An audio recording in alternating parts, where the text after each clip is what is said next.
On the screen it glows. Witchmaster General, anything goes. We love watching these films. Oh yeah. When death calls, we're already there. Jim Haggerty's world, it's dark, it's wild. We're lost in the flicks like a scared child. It's such an early morning tomorrow. Gotta get to sleep.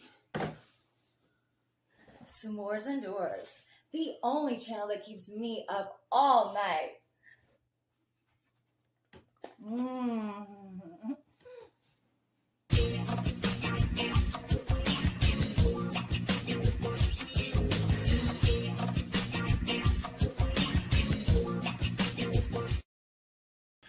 Welcome to S'mores Indoors. I am Corey, your host, and this is a very special night, very special presentation of the Midnight Movie Club, because tonight we're going to be watching another Jim Haggerty classic, Witchmaster General, and we're here with Jim Haggerty tonight. So it's going to be a great show, and I got a bunch of guys with me tonight to join in on the festivities. First off, from Flesh Wound Features, it is Flesh Wound Dan. Dan, what's up?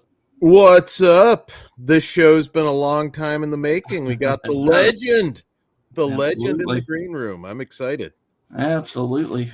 Looking forward to tonight. Thank you for being here as well. Always good. Also, my old partner in crime, Dr. Bombastic Esquire. Oh, yeah, brother. What's going on, everybody? What's up? I'm ready to get into this movie, dude. It's going to be a fun one. I do this the way that I do all these. I don't know any. I know the title, and that's all. Exactly. That's There the you go. best way to do it, really. So I just tell you what it's going to be, and you show up, and that's how we do it. So, we do. Also, did want to mention real quick that you can join us by watching this movie. The movie is on Tubi, as Jonathan has let me know. So, if you want to get yourself prepared for that, go ahead. Those 3 We'll minutes start it. while we're doing this. Yes, there you go. So, preload your commercials and we can watch it along with us. Tonight, we also have one of our favorite guys here, Swaggy G, is in the house. Swaggy! What's up, fellas? I am so excited to be here for this. Well, I'm glad. Swaggy G gave me a little insight that he passed up the strip club tonight to be here. Because it's such a big occurrence. Well, there are more boobs in this movie. Haggerty usually brings the tits. Yes. So I don't think it's going to be that big a deal. I mean, you are probably passing up like a $20 hand job, but I'm not going to be able to help you out there, bud. I'm at least 30, you know? $20. You haven't been there in a while, Jonathan. This is I've been to a strip club in like 15 years. Yes. Inflation has hit. To be clear, I wasn't getting $20 hand jobs. 15. I took it that way, but they offered, you know. So. yes, well, that's okay. There you go. And I think we got some other guys coming up a little later to join us, but hey, we're going to bring in the man right now, ladies and gentlemen. It's Jim Haggerty. Man, the myth, the legend. Yes. Welcome. Thank you so much for being here with us. Thank you for having me. All right, I have to ask, where did that song come from that you guys were playing in the? We're in the AI world, sir. So. Yes. Sonos. You guys made that with AI? Yep. Yeah. That's, Plug in keywords, spit something out. that we'll is shoot you. hysterical. Corey will shoot you a link on how to do that. I'll send you a link to that song. So. Yeah, send me a link to that song because I was hysterical listening to it. I could see you back there and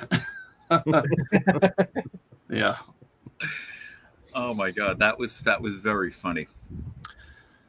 Oh, well, thank you for being here. We're excited to have you on. And I did want to, first off, some people may not know you got a new movie coming out this year. Do you want to talk a little bit about Unnatural Causes? Yes, Jim Haggerty is Unnatural Causes. I not to be an egomaniac that I have to have my name in there. It's just that I learned too late that there is apparently at least one or two other movies that's also called Unnatural Causes. I'm sure. Yeah. So I that's why I say it's the one that is called Jim Haggerty's Unnatural Causes. But it's great. It's my first feature length film in over a decade. Wow. It's really the last one was When Death Calls. And so now this one, it's an anthology. It's another anthology because those are always easy to make and they're fun to make. Tina Krause, who everybody knows, and Debbie D, Stacy Schwartz, Baron Misaraka, who is now the singer in Carnivore AD, who has replaced the late Pete Steele, and I think he's on tour with them right now. So they're all in this. It's a lot of fun. It's a little different than my other anthologies. Do you remember the old TV show Tales of the Unexpected? Oh yes. I had been binge watching that, and my premise was to make it seem like these were 3 episodes for a show like that. So it was written like with that in mind. So so I tried to keep them somewhat uniform because you've seen my other anthologies. Like some stories will be shorter, some are longer, some are more crazy than others. But I try to keep it as if they were written for like one specific type of program, and it all is wrapped together with some iconic horror star passes away, right, as he's been working on this TV show, and he returns from the dead to deliver the completed episodes. So it's a lot of fun. It's a lot of humor, a lot of dark humor. And yeah, I think you guys will enjoy it. And I think it's a lot of fun. And for me, what was great was I got to work on it with my son. Oh, nice. Who was just born, I guess, when my last movie came out. And now he's bigger than I am. He's a giant. And he was really so good at everything. Like everything, the lighting and the sound and, whatever booming. Like anything I showed him, he was great. It wasn't just like, hey, my kid's here. It was like he was indispensable. Like when he wasn't there, everybody was saying, I wish your kid was here. It would be so much easier. And So he was great, and he's not looking to do this. You know, he's not an aspiring filmmaker himself. He's a computer whiz. He wants to grow up and make video games, but he loved doing it, and it was so much fun for me to share that with him. You know, to do that. So that was exciting because his mom used to do edit all the movies and used to kind of be my right hand on a lot on Witchmaster General. She did the editing, and was very helpful with that. So I mean, we're not together anymore, but we still get along, and so now it's kind of like the next generation of Haggerty. Yeah. So that awesome.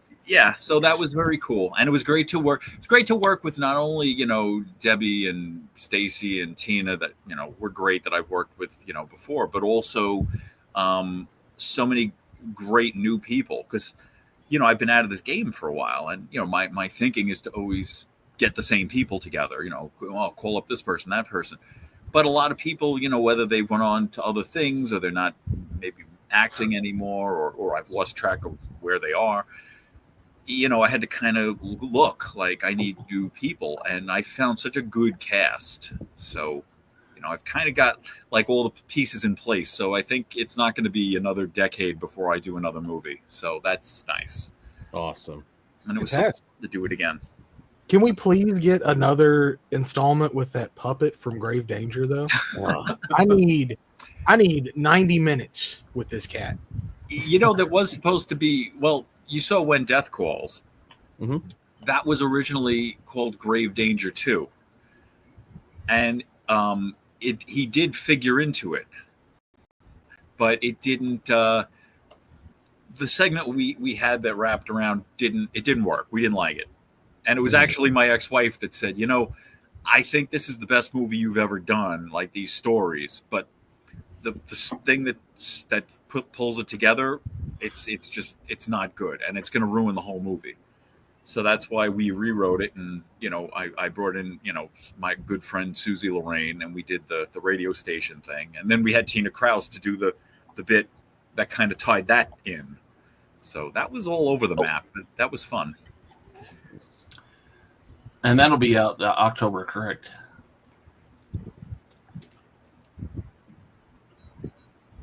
What? And that'll be out in October? Oh, I'm sorry. Yes, Unnatural Causes, Jim Haggerty's Unnatural Causes will be out by Halloween on Blu-ray from SRS, and should be streaming sometime after that. Awesome. But yeah, because I want, it's a kind of movie that it's a perfect Halloween movie. So I was very insistent, like, can we get that out by Halloween? And Ron Bonk was like, yeah, we can definitely get that. So I will be ordering it. I'm excited. Yeah, absolutely. I'd love to see some of your older stuff come out through Visual Vengeance. They seem to just care so much for that shot on video stuff. Yes, I'd love to see some nice collector's editions. Yes. Oh yeah, we did. Oh, I can't remember the name of the company that did they did a slasher standalone version. We did a commentary for it a couple of years ago, and that's out there. I forget. I should know, but I can't think of the name of the company. This guy, he does all these like old shot on video things, and they did the slasher. I'm looking to re-release I Dream of Dracula in some or Twilight Blood. That was the alternate title. Because that was the funny thing with that was, after we released it on those 50 movie sets, there was this big vampire boom in the early 2000s with the Twilight movies and True Blood and anything vampire. And I thought, well, we have a vampire movie, but it's been floating around. So we threw a new cover on it and called it Twilight Blood. Twilight Blood, A Vampire Nightmare, because that was what the script was when I wrote it. It was called Vampire Nightmare, and I changed it to I Dream of Dracula. And we re-released it, and it did very well, actually, as a standalone movie. Like, we did it on the Amazon, had like an on-demand thing. Oh, yeah. For a while that you could, they didn't make the product. Like, people would order it, and they would just make it on demand and ship it out. And because, we never made money on these movies for a long time. So it was always, just scraping 2 nickels together to get these movies done. So it was just something to bring in a little cash for us to make another movie. So there was that. But yeah, I'd like to see that, come back out, because and From the Inside, I think is out of print now. So that I'd like to fix that one up a little bit, the color, and even put some different music into it, because that one I like a lot too. And I think that's one of the ones that has kind of fallen by the wayside that people maybe haven't seen. It was a tough one for me to find, to track down and get a copy of. So yeah. Was it like on eBay or? Yeah. Because that's not. I don't know that one. I don't think we ever. I'm trying to think how that was. Because that didn't come out through MVD. I think it came out because we finally put out the movies through. Oh God, I'm drawing a blank. I'm the worst with remembering these things. We when that came out, I think From the Inside and Is This a Joke only came out in like limited edition.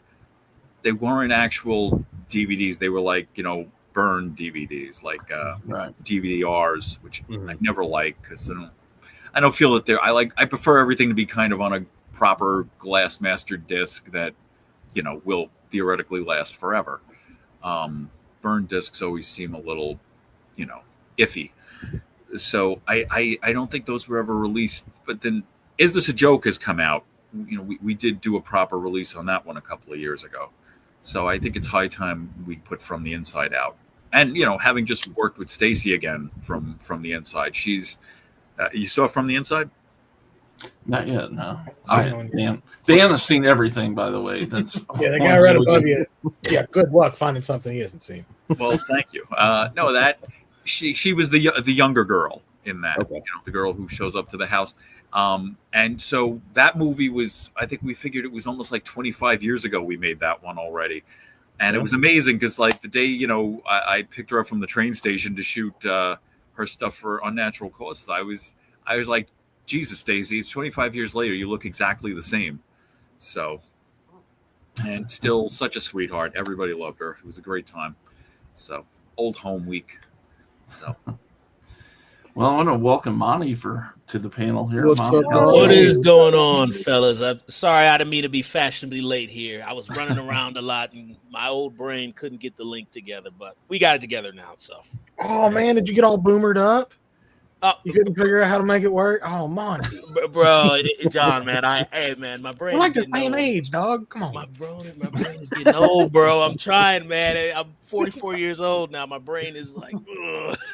So, how's everybody good doing? Good to see you again, brother. Good seeing you all, man. Yeah. How you doing, Mr. Haggerty? Oh, very nice to meet you. How are you? Yes, very nice to meet you, sir. And Monty, if you check the private chat, you can grab the movie there. Yep. Made it available for all of us on the panel here. Studio chat here? Yeah. I see. Oh, okay. Man, right now, once again, everybody watching can join us on join Tubi. us by watching it on Tubi. Okay. What happens when do we pause when they have the commercials, or they should have bought the movie? Yeah. You feel me? Come on, guys. Right there. It's got a DVD, folks. Get out there and spend it. I mean, the people watching at home, if they're watching it on Tubi, do we stop, or I don't know how this works. We don't really have. I've seen some of your videos before, like it's funny, before you reached out to me, I had seen this go by. Okay.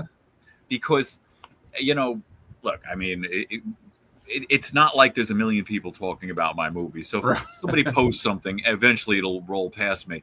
And I think I watched the Grave Danger one and one of the other one, and I was laughing. I thought it was very funny. And I was going to reach out to you guys and just tell you I enjoyed it. I had meant to do that. And then I heard from you, and I was like, oh, well, cool. Because I liked it because I don't take myself too seriously. I don't take my movies too seriously. I enjoy them. They're enjoyable, but there's definitely things you can laugh at. I mean, there's movies I love that that I didn't make that I laugh about. You know, Absolutely. And I got that you guys were affectionate about it, that it wasn't, mean Oh spirited. no, we They're respect fun. what you They're do. fun. We were absolute with all. It's with love and respect. Oh, and it totally came through, because believe me, you read when you make anything, when you make music or you make a movie or you write something, or people tend to be relentlessly negative. That's just a thing. And I always say to people, like when you read Yelp reviews, like if you're staying in a hotel, I always say you got to discount at least 30% of the negative reviews, because people just are negative. I don't know why, but if people see a movie or read a book or whatever and they like it, they go, oh, that was good, and then they move on. If they don't like it, it's like, oh my good God, this was the worst thing I have ever seen. I need to warn the world against this. I have to shout it, tell anyone who'll listen. I try to be the other way around. If I like something, I try to tell people. And if I don't like something, I just kind of keep it to myself. Like, it's not my thing, whatever, because, like I said, it's hard to get a movie done.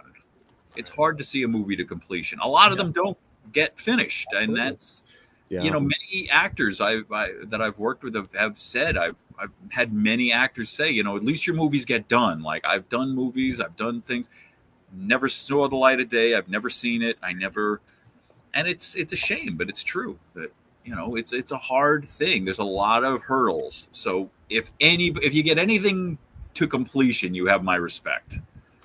Right. Jim, may I ask you a question? Sure. I know, like, I've always been an aspiring filmmaker my entire life, and I used to make camcorder movies back in the 90s and all that kind of stuff. My biggest thing is, like, when you talk with people about making films and things like that, of course they look at you like you're an absolute lunatic and they don't know what you're talking about, which is typical for us. How do you keep that motivation going in getting through all the negativity and the noise of people who aren't involved in this craft? You know what? I just, like I say, you'll never have a shortage of negative people. Right. You'll never have a shortage of people who tell you can't do something or what you're doing is crap. And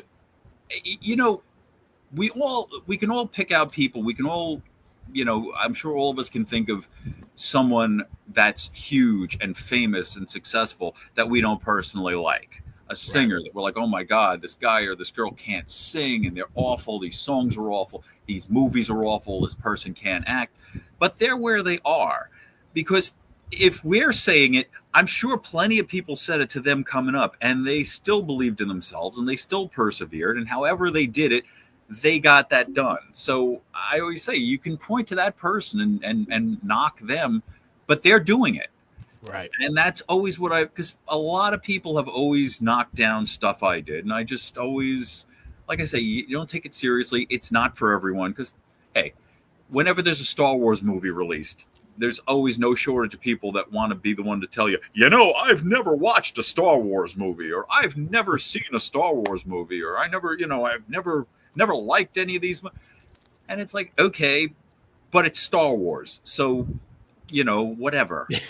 I mean, so if there's that many people that don't like Star Wars, how the hell am I going to think that, that nobody's going to not like Grave Danger? And I just always think in those terms. Funny, I always come back to a story that I'd read about where, remember Siskel and Ebert? Oh, absolutely. They were on the Tonight Show, I guess, in the 80s. I guess, back in the 80s, like the Johnny Carson Tonight Show, you have a guest. And I think the first guest was Chevy Chase.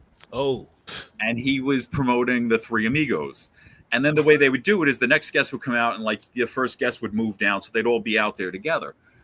So, Johnny Carson's talking to Siskel and Ebert. Oh, well, so it's the holidays now. What's a good movie for people to go to see and whatever? And he said, what's a bad movie out there now? What's a movie people should avoid? And I think Ebert just said, well, sorry, Chevy, but I have to say, I hated the Three Amigos. I think it's the worst movie I've seen all year. It's terrible. It's not funny. It's violent. He went on and on and on and on and on and on and on. And then I think Chevy just looked at him and said, well, I can't wait to see your film, Roger. And, yeah, right. you win. He's Chevy Chase and you're not. And that's just the way you have to look at it. Like, you know, you don't have to love my movies, but my movies exist. Like, I had plenty of guys, you know, that were such serious film guys when I was making these movies, you know, that looked down their nose at what I was doing, and they never did anything. So I remember thinking, all right, you know, you don't like my movies, but my movies exist. So it's a fantastic way to look at it, man. Yeah, I mean, because you can't try to please other people. I've always said this: make things that please you. I make movies I would like, Right? because if you make movies that please other people, then it's a very unsafe bet. Because if they don't like it, what do you say? Well, you didn't like this. I thought you would like it. And they say, well, do you like it? No, I don't like it. I made it because I figured you would like it. Just if you like it, then one person likes it and it's valid, and you'll be surprised other people will come around. Yeah. Oh, you ought to see people's faces when I tell them Friday the 13th Part 6, Jason Lives is actually a good movie. People just look at me like, I mean, people, I don't want to go too far with this, but people look at me like I'm nuts when I say I like 80s slasher movies. Like I say Friday the 13th, the final They're chapter. uncultured, Monty. You can't listen to them. You're absolutely right, John. Well, you know, Jonathan, that's why I go with the fact that if they think it's a bad idea, that means it's good. That's my philosophy. You know what? Look, everything is. It's why I always say award shows. Award shows are fun to watch, but you can't take them seriously, because how do you judge art against itself? You know, when we say the best movie of the year, the best actor, how do you can't measure that. You can measure, you can measure a bicycle race. You know, you could say, all right, this guy crossed the finish line first. He won. That makes sense to me. This movie versus that movie versus that movie. I like this one better. Well, I like that one better. So who's right? Nobody. It's your opinion, you know? So, Right. you know, and culture means different things to different people. I mean, I think that it is its own culture. I mean, you see a lot of B movies that now are, you know, that was another thing with those, you know, critic shows back in the day. I remember seeing, I don't think it was Siskel and Ebert. I think it was the other guys that took over after Siskel and Ebert. But and I used to think this was so arrogant. They used to have like the dog of the week or the turkey of the week, that they would always have a movie that they would just bring up just to tell you how bad it was. They didn't really review it. And I used to always scratch my head and think, so do you actually go to see a movie figuring it'll be bad just so you can, and what if you ended up liking it? Then what? And the funny thing is, I really vividly remember them talking about The Evil Dead. That was the dog of the week, The Evil Dead. And I remember it so well because I remember the snarky critic guy was like, well, yeah, you know, and when I was leaving, I noticed on the poster it said under 17 is not, you know, allowed to see The Evil Dead. I say if you have an IQ over 17, you shouldn't see The Evil Dead. and The Evil Dead is one of the most influential horror movies of all time. Oh, it's fantastic. You know, it's been a Broadway musical. It's been remade. It's been rebooted. It's been so clearly they were barking up the wrong tree. You know, critics are just everybody has an opinion. So, you know. So screw their opinion. Yeah. do what pleases you. Watch what pleases you. You know, I mean, I think that's the best advice I could give anybody. So, you know. Absolutely. I'll also say, Dr. Bombastic up there and I recorded a little thing for a low budget movie one time, and I actually got to see that screened in a theater. One of the greatest experiences I ever had. So if you can get involved with people doing low budget filmmaking, I highly recommend it. So yeah, I PA'd on a movie once, and that's some of the most fun I've ever had in my life. Jonathan, you didn't tell me that, man. Well, that's it. You know, that was something I did that a couple of years ago, maybe 10 years ago. I used to have a film festival here in New York, the Yellow Ape Film Festival, because, you know, we had found some success. We had somewhat of a following, and I put together this festival. It was a one-night thing. It was just short films because I was starting to get into making short films, and it was like a 3 or 4 hour, you know, during the week event. And I would solicit, you know, films, you know, usually, you know, films on the level, the type of things we were doing that were a bit more sci-fi or horror or whatever, cult movie kind of things. And we would screen them all. And then we would have, you know, live entertainment in there too. oddball live entertainment. We had like an Elvis impersonator, we had burlesque dancers, we had a drag act, we had a barbershop quartet, things like that. It was a fun night. And, we would show it. It was in a theater and was on a big screen. And I said, and that was the thing. And I never gave out a schedule because, people would say, oh, what time is my movie on? I want to tell everybody. And I'd be like, it starts at 8, it ends at midnight. It's on sometime in between there. I said, no, because I'm not going to tell people when your movie, don't tell your friends, oh yeah, my movie's on at 8:30. So show up at 8:30 and you can leave by 9. It's because, everybody wants their movie seen, everybody the idea is to give everybody an audience, nobody wants just, their friends watching their movie because they could have just done that at home. So I always insisted, nope, I'll give you a schedule when you walk in the door and that's it. So everybody's got to see everybody's movie and all the acts. And it was a fun idea. It was good. Unfortunately, it kind of, people stopped believing in it. The place we were doing it, they weren't really publicizing it anymore. And frankly, a lot of the filmmakers wouldn't bring people because, when you have 10 movies, if everybody got 10 people to show up, that's 100 people right there. Some of the filmmakers wouldn't even show up. So I kind of got fed up with it. Like, well, I'm trying to do this to kind of put a spotlight on a lot of you people. So if you're not going to put anything into it, then why am I wasting my time? Yeah, there's something special about making it and then seeing it up on a big screen. Absolutely. It's one of the greatest feelings. It's like, because it's real then. Yeah. It makes it like real and with an audience, because that's when it works. When you see the reaction from the audience, it's exciting. I was in a not very good movie called MILFs versus Zombies, and you think it's not good, but then you see it on the big screen, people are laughing, like, oh, that's special. What about Ghoulish Tales, Dan? Ghoulish Tales is the best one I did. Yeah. I think I saw MILFs versus Zombies. I'm trying to remember. I know I've heard of it. It's about 95% boobs. So That's worth watching. That used to be a. You muted yourself, Jonathan. Sorry. They used to be a nice Band-Aid. What you lacked in budget, you could make up for with tits. Yes. But like now, everybody's like, well, you can't be because you're feminine. It's like, no, it's part of the culture. No, it is. Roger Corman said nudity is the cheapest special effect. So and it works. Yes. Terrifier. Yeah. That shower scene was pretty gnarly. I've never seen anybody shoot around a nipple so expertly. I've never seen a chainsaw up the ass. That was a new one. Yeah, but don't show that nipple, dude. You're going to half this guy. Well, chainsaw up the ass is fine. Don't you show a nipple. I don't know why. It does seem like people have become weirdly prudish. Yes. And I never understood, people are more offended by nudity than they are by violence. Yes. Which I think is kind of strange and disturbing. Because, I'll give you an example. I liked the, did you see the remake of My Bloody Valentine, the 3D one? Yes. Oh, yeah. Yes. I thought that was actually very good. Decent flick. It was. But if you recall, it was very violent.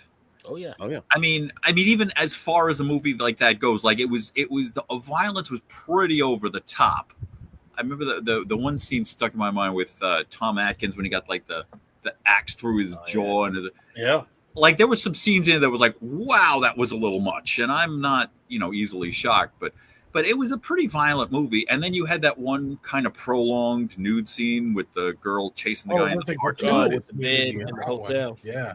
And I remember when it was out, everything I read, whether it was from a professional critic or just people posting online, not one person was disturbed at all by any of the violence. But everything I read was, well, did we really need all that nudity? Did we really need this girl to be showing her breasts? And I did. Yes, we did. It's a normal, all right, whatever. But, to be so uptight about that when you're seeing all this violence and carnage, that I'm fine seeing violence. But my God, if we see the human body, which is a natural thing and is natural for people to want to see, you know, I mean, if people weren't attracted to each other sexually, none of us would be here. Right. So, like, to be offended by that and not offended by violence, that always struck me weird. I think through the disconnect there too is that most folks haven't seen real violence. You know what I mean, or the result of real violence. So I think that's probably where the disconnect comes in.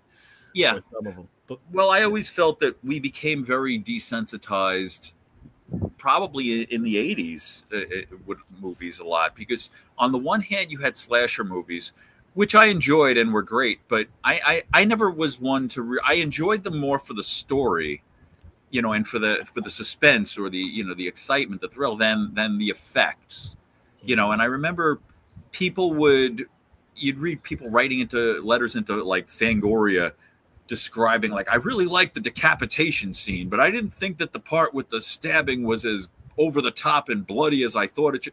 Like, they were evaluating these things like science projects. So I feel like you're not really scared, or you're not you're taking yourself right out of the movie if you're looking at it that way. And then on the other hand, you had the kind of Rambo movies, which people were okay with. Because I remember people would tell me, well, I can't watch horror movies like you do because they're too bloody, but I don't mind watching Rambo. And it's like, so when Rambo kills like 100 people right in a row with an assault rifle, you're okay with that because they just fall down dead and there's very little blood.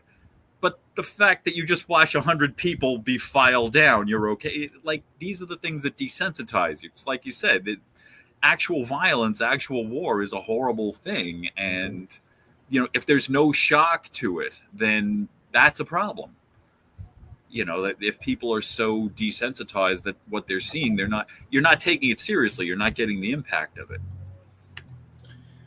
So, well, I want to quickly shout out Jess Graham, who's joined us. What's up, Jess? Hey, Jess. yes. Jess also had a public access show when he was very young, I believe. Yeah, it was 1993. I was 12 years old when I first started. So very cool. No, I can relate to several things with you, man. And you're totally right what you were saying just a little bit earlier about how it takes a lot to even finish a movie. So there's huge credit right there automatically, you know, and a lot of people like to talk. And like you said, well, where's your stuff? I mean, yeah. You got the movie we're going to watch tonight. I think you've got your own little section on Tubi, at least 3 movies on there, Jim. So that's pretty cool. Yeah, it is nice. It is kind of cool. And, you know, that's what I love. I mean, look, I'm not rich and famous, God knows. And I'm not, you know, but it's like I say, you set out to do things in life, and if you can do them, then great. And I set out to make movies, and I never aspired to be, you know, famous or, you know, making, you know, billion-dollar movies or anything like that. I just kind of wanted to create things, and I did. And the fact that these movies are not, you know, these movies are like, what are they, 10 years old, 15 years old maybe, and that people are still watching them on Tubi and people are still buying them on DVD. I don't know who these people are or how they're finding them, but I think that's great. They're still out there and they're still entertaining people. And like, well, and you've enjoyed, you're doing, sorry, just one last, you know, you're doing something you're passionate about and having a good time. Hopefully it appears to be with other actors, giving other actors an opportunity to work and have a good time doing it. And that there's a lot to be commended in that. I think you really, and look, I tell everybody, you only go around once. So, you know, life, I mean, I don't know if you know, I have a band now too, called Drunken Frankenstein. We're sort of between lead guitar players now, but yeah, no, it came together because I needed a song for a movie I wanted to do, and we put this band together. And then our thing, we're horror themed, so it's all punk rock songs about monsters and horror movies. But then one song became 2, then we released a CD, and then we were doing music videos, and then we got offered live shows. So. And it was exciting. And I thought to myself, like, God, you know, at my age, I'm in a punk rock band. I should have been doing this when I was 19. But it's like I say, but I didn't do it when I was 19. So I either do it now or I don't do it. And screw it. You know, if people like it, and they did, and people want us to play, and we're doing this, and it was met, with a lot of, favorability. So I just thought, hey, it's yet another thing I always wanted to do that I'm doing, or that I got to do. Because you only go around once. You don't become 19 again. It's not like you get, to like 100 and then it starts over. You do it or you don't do it. So whatever it is, don't say you're too old to do it. Don't say you just believe in yourself, and it's like, it's funny how people have always, like my motto is always don't ask, don't get. When people say to me, how did you get this person to be in your movie? Or how did you get to do this? Or how did you get to film here? Or how did you get... I asked, and I always say that because if people, cripple themselves, people will, shut themselves down. Oh, this person would never be in my movie, so I'm not even going to ask them. Well, find out, because everybody's so afraid of rejection. I don't have any problem with rejection. I've been rejected my whole life. But the thing is that you're not always rejected. I would rather be rejected, and then I know that I did what I could and, didn't get what I wanted because I did what I could and was out of my control. I'd rather that than to always wonder, I wonder if I would have asked if I could have done this, or I could have, worked with this person, or I could have, done so. Find out, just be sure, because sometimes you get surprised a lot of the time. Yeah, I've had some pretty interesting guests on this channel in the past, and it was just I asked and they did it. Yeah. So we had Seymour Butts on here one night, right, Dan? We had Seymour Butts. We did. All right. Well, let's get started so we don't keep everybody here till like 5 a.m. Sweet. And if everybody's got it ready, we can. I'll give you a 3, 2, 1 play. If you guys are ready. Ready? Let's do it.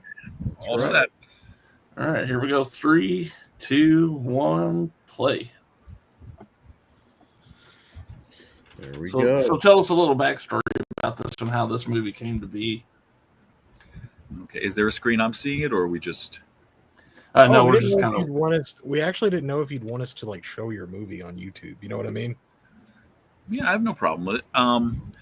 But no, I know the movie well enough. You may have to just tell me what part it is. Is that something we could do, Corey? No, don't worry. I know the movie pretty well. But I can just I can share mine. Yeah, if you want to share it, just so that I can, and we'll be good to go. That'll be fine. But backstory, well, I had restart, Jonathan, if you want to share. This was the 4th movie I made. It was the 5th. Sorry, I'm getting confused now. This was the 5th movie I made. The 4th one that was released. From the Inside was shot first. Okay. Because From the Inside was the first movie where people around me said, you need to start auditioning actual actors and and not just put your friends in these movies. So we did that. So we had a very good cast for From the Inside, but nobody that was, of note. And then I thought, the next step would be to get someone of some kind of notoriety. So we had gotten Kathy St. George, who was a Playboy playmate in the 80s in that. And we got a guy called Vic Martino, who was in The Sopranos. And that, so this way we could say, hey, starring Kathy St. George from Playboy and Vic Martino of The Sopranos. So then when we made this one, I originally wrote the role for Angus Scrimm. Oh wow. The Phantasm movies. Because I had attended a screening at, there was a place called Two Boots Pioneer Theater in New York, which was, it was like an independent movie theater and a pizza place in the Village. And they were showing a double feature. It was this movie called The Off Season, I think it was called. It was that and the original Phantasm, and Angus Scrimm was going to be there. So when we came and he spoke, and he wasn't in the other movie very much, but I guess they got him to be in it. And I thought we could probably get him to be in one of my movies if he could be like this. But this was sort of before Facebook, before people were easy to reach. So I didn't. Can everybody hear me or the? Yeah. Yes. Oh, yeah. Is that too Absolutely. loud? Yeah, maybe touch it down a little bit. Yeah, it's hard to gauge over here. How's that, fellas? So I just Oh, thought yeah. I was trying to get him, but then I didn't have any way to contact him. Harry? Then I met someone who I never thought I'd suggested see that that. the guy who played Uncle Phil on The Fresh Prince of Bel-Air did movies like this, like on, without, like, that were non-union. Oh, wow. So I was able to get his agent's name, but I guess if you're going through his agent was like, no, this would have to be a union production, and we didn't have the money to do that. So I was a fan of the band LA Guns, and I kind of knew them through the years for various reasons. Your husband worries I would go to their shows, I would hang out with them. They were on my public access show. So I'm at the LA Guns concert, and I'm like, who could I get? It's not like an actors union, but I kind of know that's a name that would be good for this. And then I thought about it. What about Phil Lewis? I mean, everybody knows him. He's the singer in LA Guns. And so reached out to him, and he loved the script. So when LA Guns came back into town, we shot his stuff. So that was our big name. And then in addition to that, we had another Playboy Playmate, Colleen Marie, who was great. We had the guy from The Sopranos again. We had Susie Lorraine, of course, the great Susie Lorraine. So this was sort of like the all-star epic, which is probably why this is probably my best known film. Yeah. And it came out really nicely because we did it right after Grave Danger, kind of back to back. So most of the same people. This girl here, you'll remember from Grave Danger. That just killed. She was the one whose birthday party had the ventriloquist dummy. Oh, okay. Caitlin Owens. Where do you find all these beautiful women to be in these movies, man? I find them. Most women are beautiful. I mean, beauty's That's in a the good eye. answer. That's very true. Beauty's in the eye of the beholder, and I always find what makes a person most beautiful is usually what makes them unique. So, but yeah, a lot of beautiful women in this movie. A very good cast because it was a lot. Yeah, so you'll see a lot of the same faces from Grave Danger. You remember that those people. Mistifer was the magician. Please tell me that guy's name was Chris. What's that? Please tell me his name was Chris. I believe it was. I forget his full That's name, a but cool he name, was dude. a proper magician, and and he came in from Chicago, and he was in Grave Danger, and we liked him so much we brought him back for Witchmaster General. Very similar role in this. Actually, I think he plays the same character. Oh, we have a shared universe thing. Yes, Regular MCU. I am a big fan of that. I love how you've seen 48 Hours, right? Oh yeah. Yeah. And you've seen The Warriors. Oh, absolutely. You know that Luther from The Warriors is the same guy as Luther in 48 Hours? Oh, yeah, David Patrick Kelly. And no, but the character is the same. And Walter Hill has said, even though he gets killed at the end of The Warriors, that yes, that is the same character in 48 Hours. That's fantastic. Oh, wow. And I love that. And I do something like this. If you saw I Dream of Dracula, that character shows up here too. One of those characters. I like that. I think that's very imaginative. This house was just for the exteriors.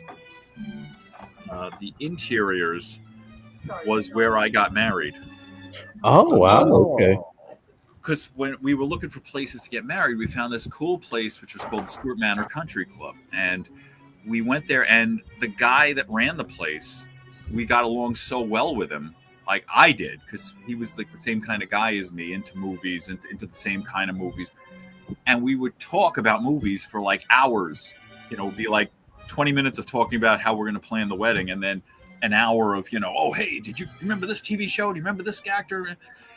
So I got to saying, hey, I actually am a filmmaker myself. We're looking for a place to do this movie. And he was like, why don't you shoot it here? We could do this on during the day and an afternoon. Nobody will be here if we don't have any weddings going on. And so we had this gorgeous location at our disposal, and that worked really well. Yeah. Jim, was that shot towards the house? Was that John Carpenter inspired esque, or did you just kind of feel it and do it? I didn't like how it came out, which is why I kind of did the time lapse, closing up, because I thought I didn't have that steady a hand, walking up to the house. And Phil Lewis appears. Phil wore his own clothing, his own costuming. Speaking of, what did you film this on? This was filmed, I guess, on mini DV. Okay. Oh, really? It looks really good. Thank you. We hadn't because then we got up to like HDV, I think. And is this a joke? But these were still mini DV.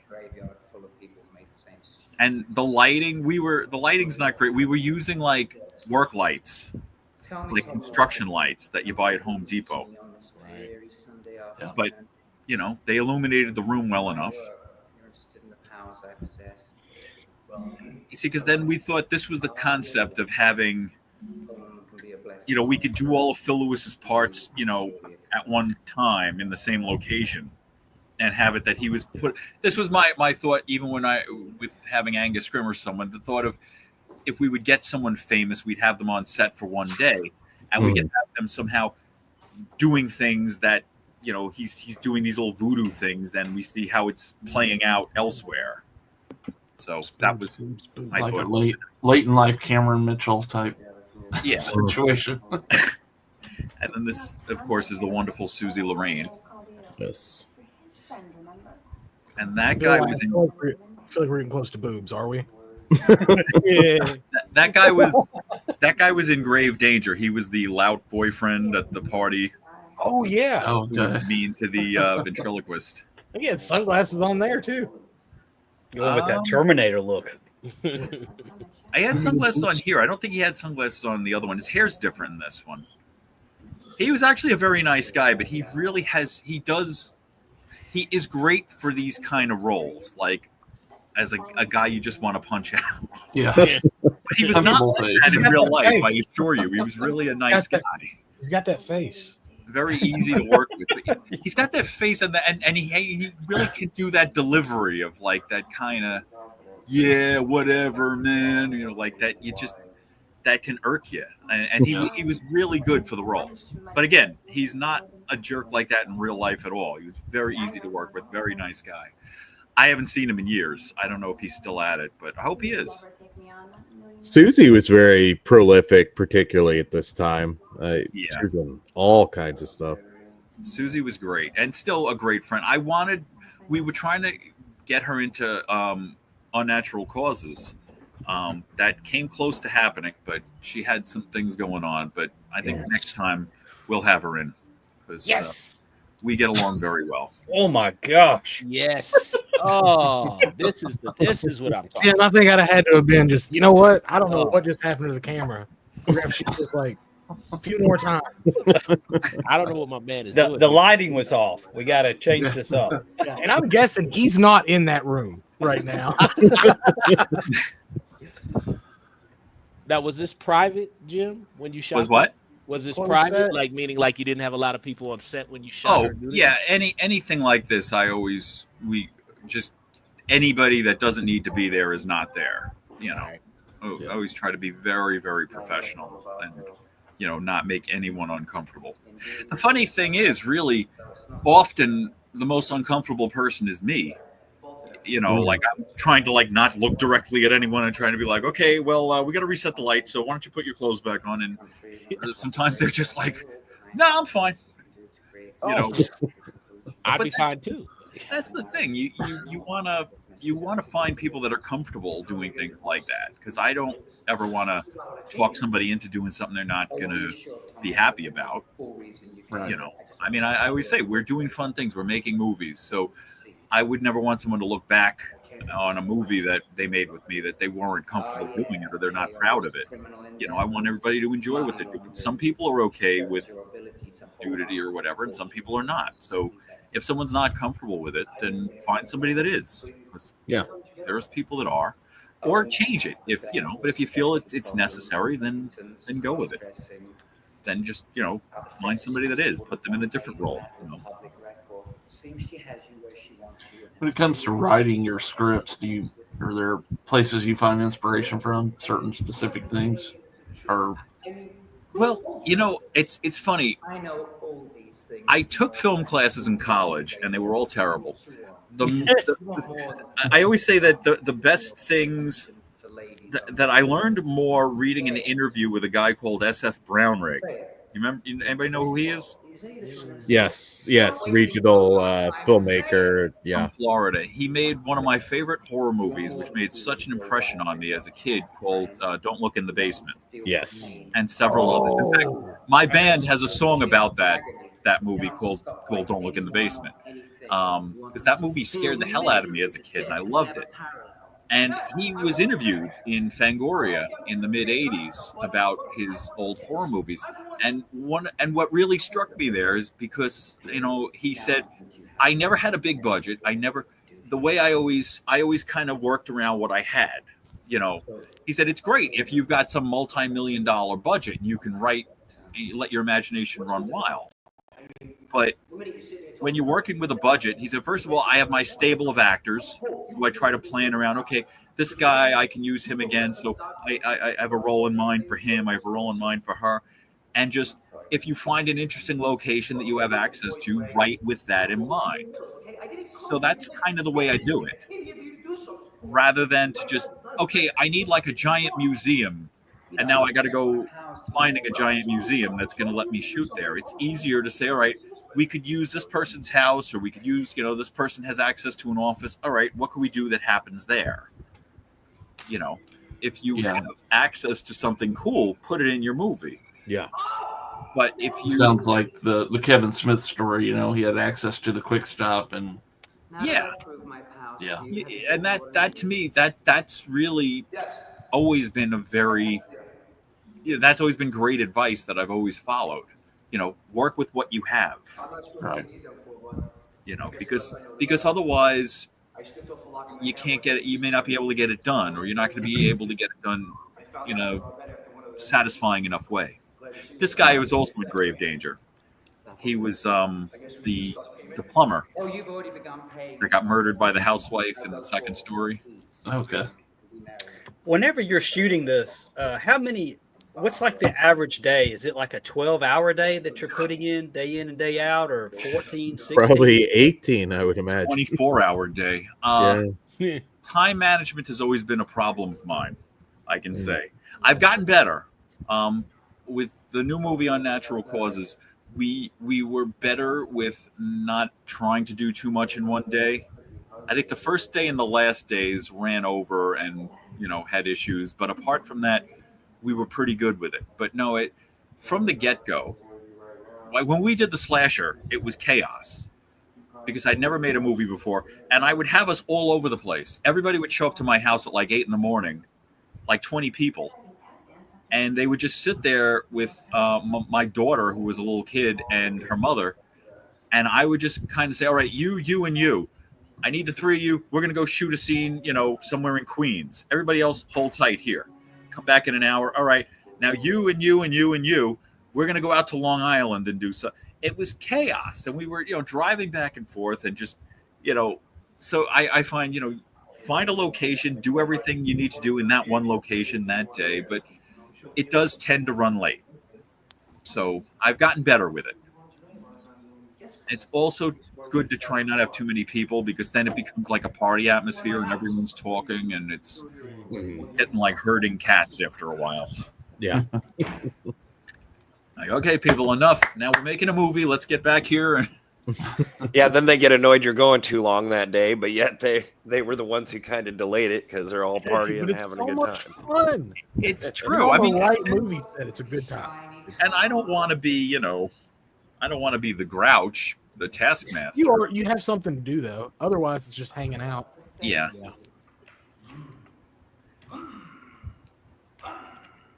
So for those of you who haven't seen the film, he's got the things. So now that's the car that the guy just got into. He put the condom that the guy gave him from in the car. So now and he's got the her hair that he's going to put on the doll. So he's going to dispatch of them through his voodoo curses. I like this shot here. Yeah.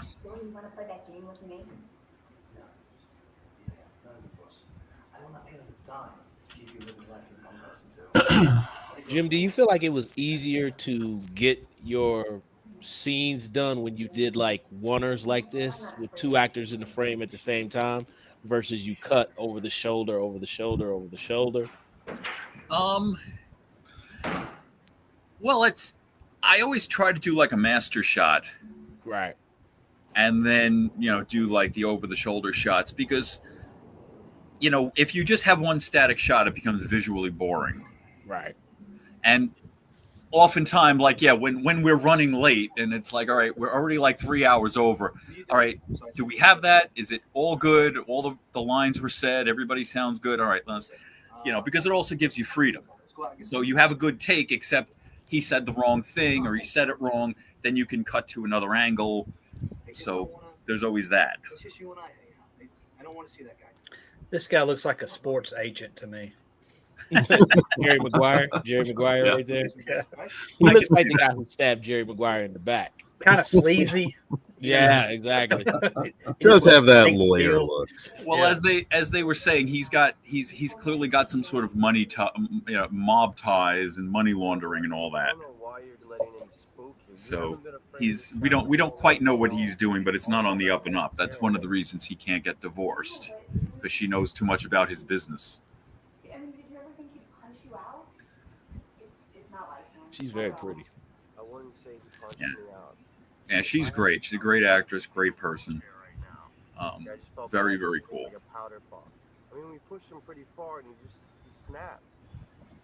I used to have that same phone. That flip phone.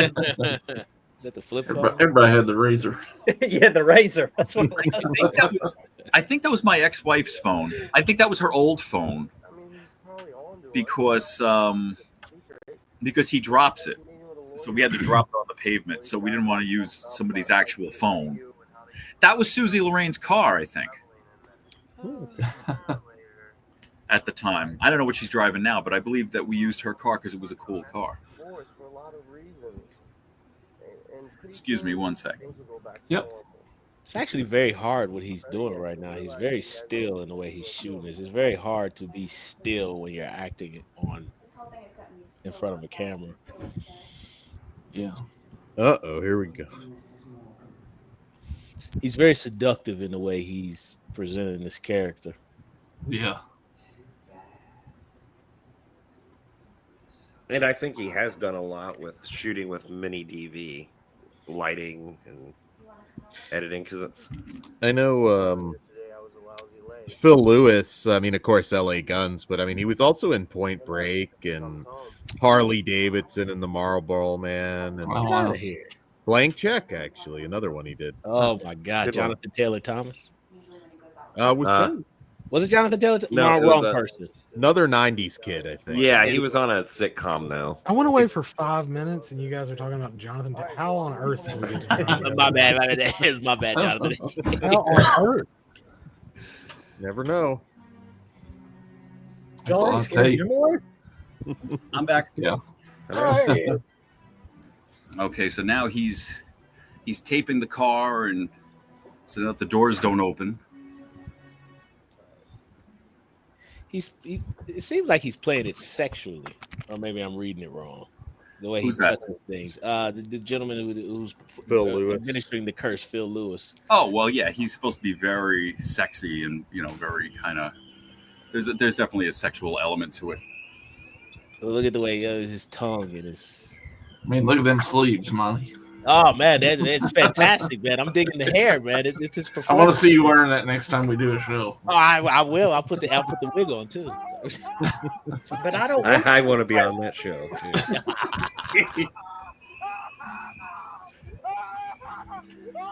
So this is the trick. He put the match into the car, so he's burning this guy to death. But the guy's not on fire. He's just feeling the effect of being burned to death.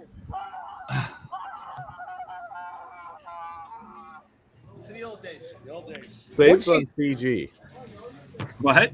It saves on having to do poor CG. Like I like that. Oh yeah, because we always struggle with that. We never really have good special effects like that. So we try to shy away from it.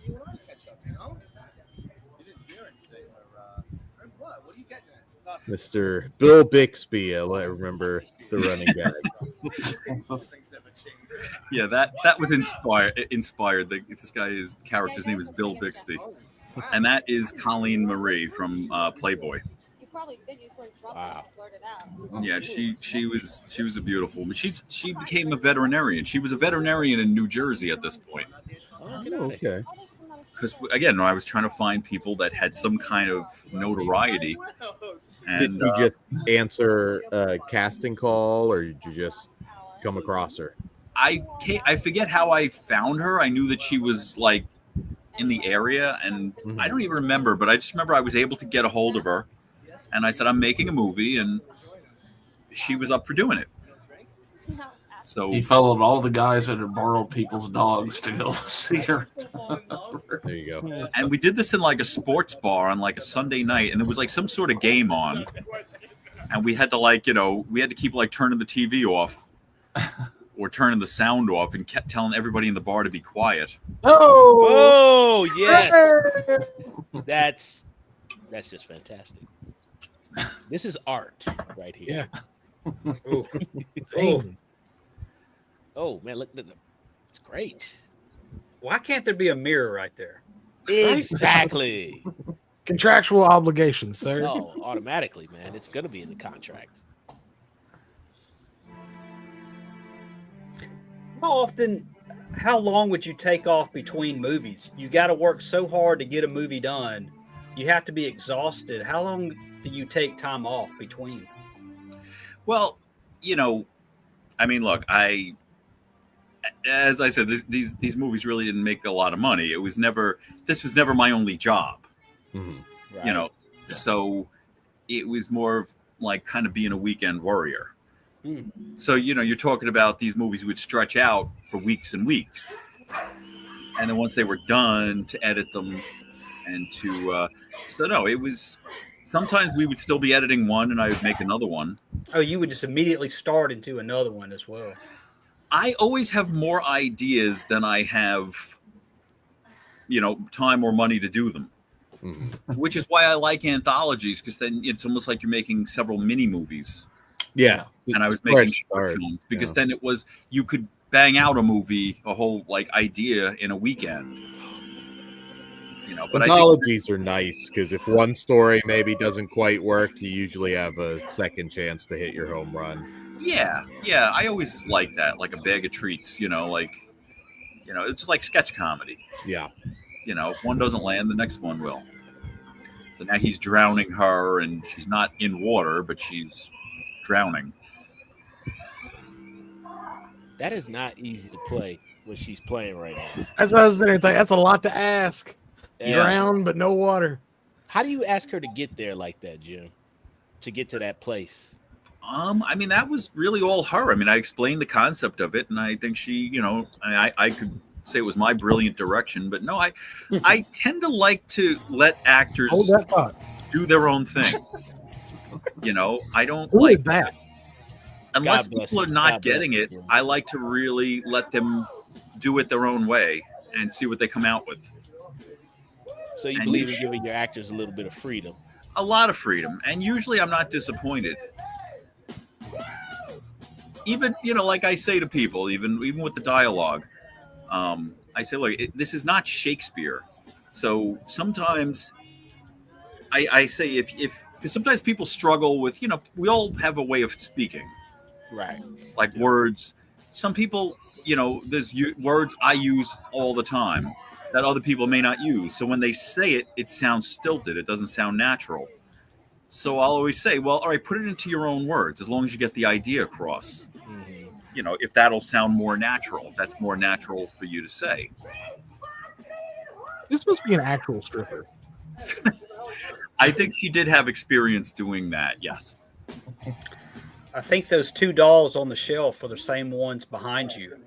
What did I say? Is that your Kiss stuff? Who the fuck are you and what are you doing? There's two right there. Oh, I'm sorry. Which two? What are we looking at? Oh, right here in the background. Yeah. The Paul Stanley there. Oh, that was a cardboard cutout down there. It's Vic Kiss. Martino was in Grave Danger, I believe. He was. Very good in that as well. Hey, man, how are you? Yeah. So that's why we, thought he'd be good to bring into this one. Yeah, he's very funny. I think he stands out in this. I like He has a good delivery. Yeah. If memory serves, I believe he did a part on Sopranos. Guest star role. Yeah. Well, now it can be told. I never watched The Sopranos. I never did. My father watched The Sopranos, and then we made this movie. So this guy was on The Sopranos. I thought, good, that's something we could say. Hey, featuring Vic Martino of The Sopranos. So I had bought my father like the complete Sopranos series for Christmas one year. Mm-hmm. So I'm over visiting, and he's like, "Oh, hey, I was just watching The Sopranos. I saw your friend, that was in your movie." I was like, "Really? Yeah. You want to see?" "Oh, yeah." So he puts it on. We're watching. He's in it for like 12 seconds. Yeah. Dad turns it off. I go, "Oh, he's not in this episode anymore?" He goes, "He's not on the show anymore." I'm like, "That's it?" I'm like, we've been saying we got this guy in. But that's always the thing. When I was a kid, I remember renting movies at the video store. It's like featuring, Jack Smackmore from Ghostbusters. And you're like, I don't remember this guy. And you're watching the movie. You look it up at the end, go get the tape out, put on Ghostbusters, and you look in the credits. He's like guy number 1 at the parade. But He got stepped on by the Marshmallow Man. You could probably right. Dan, isn't Eric Roberts like pretty reasonable as long as he doesn't have to leave the house? Eric Roberts today, I couldn't afford to cast him like 12 years ago, but I believe, it's like he will shoot something for you in his house. He's played like the president in his living room. That's fantastic. That's when you know you've made it. Yeah. Yeah, dude, you can laugh, but Eric Roberts is living fat. He's shooting wild stuff in his living room. Doesn't even leave his house. Dude, that's and that's fine if you can, I'm less concerned anymore about that kind of stuff because it's great if you get, a name person. You want to have one or two, but I know there's some filmmakers that are just looking high and low to have, is there anybody, in the area that we can get that's been, back these days, I would have thought more of doing that kind of thing. I think it's less necessary nowadays, especially. I mean, I think it's the art, the concept that really sells the movie rather than, paying probably sometimes what the movie costs to get Eric Roberts or somebody like that in it. Yeah.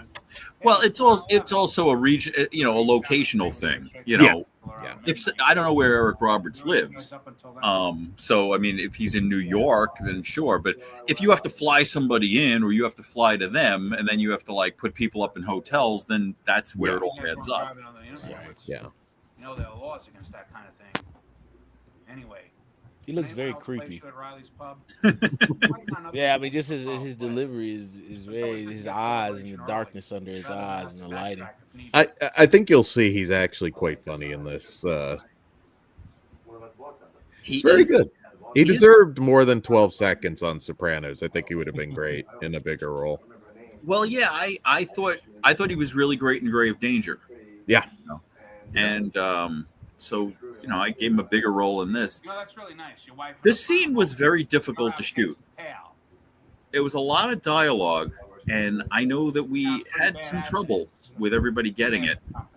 And you'll notice there's a clock behind his head, and this was one of the things that people nitpicked me on, is that when you go back and forth to the clock, the time changes. And I never noticed it. It was pointed out to me. What's your name, Bill? You got a last name? Yeah, you got to be looking pretty hard for That's something just like that. nitpicking. Oh, I know, but this I love where he's... What's your name, Bill? Bill Bixby. Bill, and that was just like such an odd, sort of reference, I guess. Yeah, I'll bet you do. Look, Tom, I'm not trying to shake you This down. scene I like because it's the dialogue is very snappy and witty. Dead at You home, know, like without any a lot of what figure it's something fairly what he innocuous, has to say is like a very heart funny, attack and he delivers it or an well. allergic reaction to Yeah. something. But when a mother's telling me you're making these cryptic threats about There's being so rid of many her, great. I mean, I know he wasn't in a ton of movies, but there's so many great just hidden gems you wanna out see a there. lawyer? Go Just see a looking lawyer. for their break. I mean, I thought he's great in this. Yeah, no, it's there are a lot of very talented people that unfortunately, don't do much or haven't done much. Yeah. And it's great when you find them and you can try and give them a good role, and hopefully they get discovered. And I remember there was one actor, I won't mention who, but there was one actor that was in grave danger in Witchmaster General, who just as I think they were about to come out, we just had DVDs made up, we had all this done, we had a screening booked, asked me to cut him out of the movie. Oh, And I'm like, why? And he was like, well, because my agent doesn't think it would be good for me to appear in a low budget movie, that it could ruin my career. Without a career? And and I said, well, you know what? I said, first of all, I can't at this point. It's done. Like it's yeah. But beyond that, I said, if you're good in a movie, I don't think that's going to hurt your career, because many famous people, there's always these things where this person before they became famous, they were in some crappy movie. But if they were good, and that's always the thing, when you watch those kind of movies, here's a movie with such and such before they became famous. You watch it, you can see they really had a star quality, or they really were good, and they did rise above everyone else. So it's fine. I say, as long as you've acquitted yourself well, you don't have to worry about what the movie is or how low budget it is. Yeah. Hell, Sylvester Stallone was in a porno. He was, yes. So, I mean, he's done all right for himself. Yeah, It you reminds have to me be of memorable. It didn't It hurt reminds his me career. of the Texas Chainsaw Next Generation stories. Oh my God, Texas Chainsaw Massacre: The Next Generation. I'll tell you a funny story about that. I saw that in the movies with my cousin, and because we used to go to see the Texas Chainsaw Massacre. We saw the second one in the theaters together, and the third one, and it was years later. He calls me up. It's in the 90s. He says, "Hey, cuz, want to go see the new Texas Chainsaw Massacre movie next week?" I was like, "Yeah, sure." And he tells me, "Oh yeah, it's going to be a big movie. Matthew McConaughey is in it, and Renee Zellweger." So this is our sense of humor. I assume he's kidding, and I don't laugh. I just play along with it. Oh well, yeah, of course. The new Texas Chainsaw Massacre. All of Hollywood were just clamoring to get into it. So we go to the movies, we buy the tickets. I see the poster, and I see that, and I'm like, "Holy shit, they're really in this? I thought you were kidding." That's pretty much the whole poster. I just took that as a joke, and it was awful. But well, again, I shouldn't say that if they got the movie done, but. Oh, it's got a charm to it for sure. It's interesting. It's a unique experience. Well, I know that the story with that, and it's true. We saw that in like a multiplex in Manhattan, in like the tiniest theater. I remember saying, I think that like this was like the janitor's closet, and they just threw a screen into it and converted it to a theater. It was tiny. And I remember seeing a documentary where they said that they made the movie, and the studio that owned it, I think it was like Columbia TriStar, said, "This is terrible. We're never putting it out."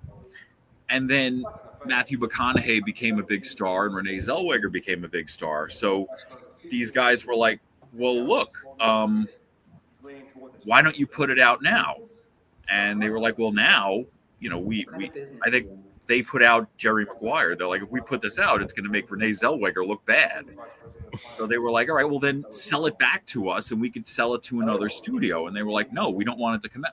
So they sued that they were being deprived of possible royalty.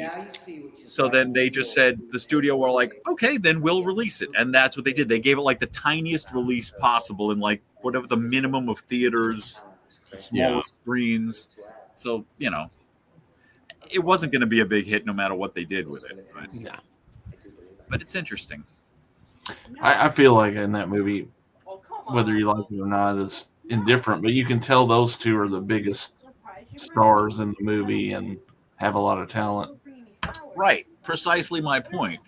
That you see there was something about them that they did have a star quality, that they did, that there was something there, that they stood out. Even if they were nobodies, you couldn't come away from it not noticing that there was something. But what is it that my girlfriend always laughs about in that movie? She said, yeah, at the end, he's chasing Renee Zellweger. She runs out onto the roof and starts climbing up, a TV antenna. Like, why would you do that? And that is one of the best endings of any horror movie ever. The airplane to the head, I have no idea what it meant, and I've watched that movie like 25 times. I'm like, that's right, the airplane to the head, and it was like the transvestite leather face in that one. I thought that was pretty cool. That was the Illuminati. Yeah. They're working for him, man. It's all connected. Right, the guy comes in that like sort of looked like Paul Reiser, and he was the 12 nipples or something. Why did he have braille nipples on his stomach? Because they're like the Illuminati and they're like evil demon. Hang on a second. Yeah. This guy's fantasy's about to go very wrong. Hang on a second now. We're going to have dueling boobs? What? This kind of turns, if I remember, the worst possible Blue Chew ad ever for this poor guy. Well, if you saw I Dream of Dracula, this was what I did. This was the same character as the sleazy husband from I Dream of Dracula. Even though he got killed in I Dream of Dracula, he's back. He lives on. With that horrible wig. Swaggy Ben Grimm says that flared sleeves are the key to the goth chicks, buddy. Goth chicks are the best, man. I'm still trying. Swaggy's gonna come to Full Moon next year looking like Gangrel. He's just gonna be painted up like Sting or the Crow.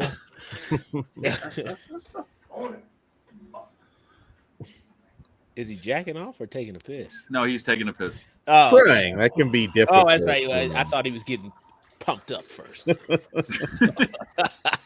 There's something about Mary's situation. Yes, exactly. Oh, well, I mean, with her, my God.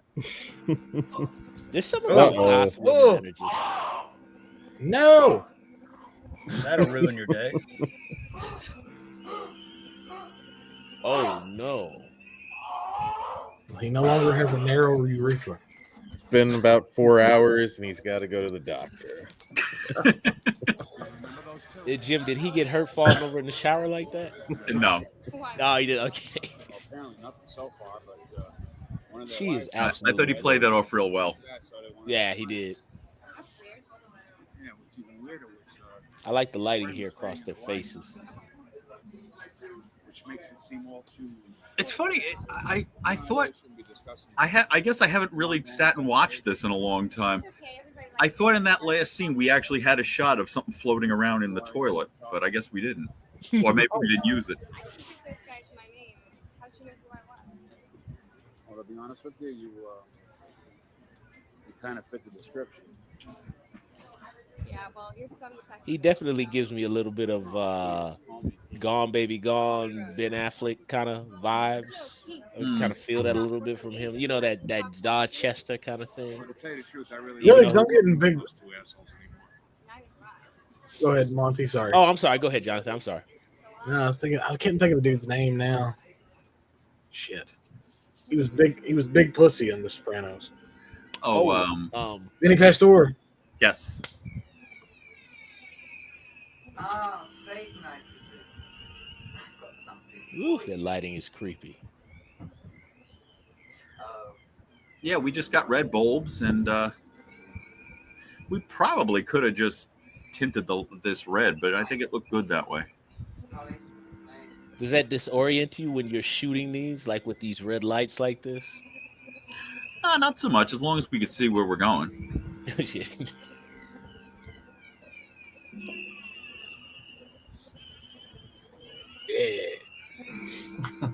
This was also sort of like a reference to I Dream of Dracula. It's kind of the same scene, same devil guy. But I do like to sort of be self-referential because it does give you that, it's within that same universe. Yeah. You're an artist, Jim. It was a great shot. That's a cool thing, Jim. Thank you for your hard work. Yeah. It's kind of about a satanic panic. I love those movies of the 70s and 80s.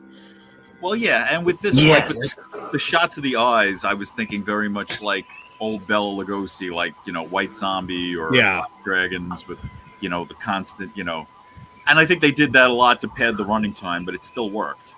Mm-hmm. Glad you could be here, Monty. God bless you, sir. This is fantastic. I was kind of thinking the same thing, though, Dan, with the 70s. Yeah, it kind of got an Ernest Borgnine kind of Devil's Reign look. Yes. Yeah, definitely. Then the girl stepped back and he's like, all right, now you and that dude kiss. Well, Jim, the question is, how many retakes of this did you do? Or were they oneers? You just do one? Devil this was just to Thank you for seeing me, Dr. Harrison. I'm curious to see what you okay, found now this guy was the ventriloquist. Okay. Yes, Bud Stafford. He's a great actor. I don't know if he's still alive.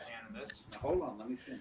Like, I'm still friends with him on Facebook, but I haven't seen him post anything, and he was an older man. I hope he's doing well, but he was very good. I know he was active at least till about 2017. So, yeah. Well, when was this? 2010, maybe 2009, 2009. 2009. So we probably shot it in 2008. Yeah, he was like, retired, and he was doing a lot of stuff. It was very hard to find older people for these kind of movies. Like when I felt we found pay dirt with him because with Grave Danger, we needed 2 older actors. And the woman who played the wife wasn't even as old, but she was able to make herself up and was such a good actress. But with him, because older actors, they want to do stuff, but then when you say, all right, we need you to come out here, they're like, I'm not going all the way out there, because they're kind of set in their ways.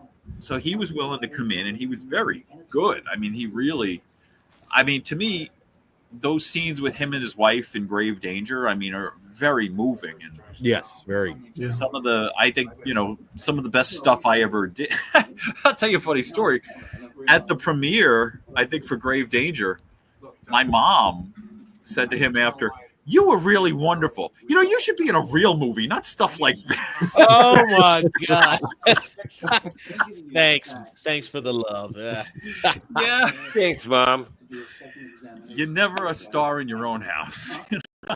Jim, I want to ask you about that. Like, when you show these to your family and friends, because family and friends have a disconnect because they're not artists like us. How do they feel when they see this and they see like the nudity? Do they think you're like depraved? Because my family thinks I'm depraved.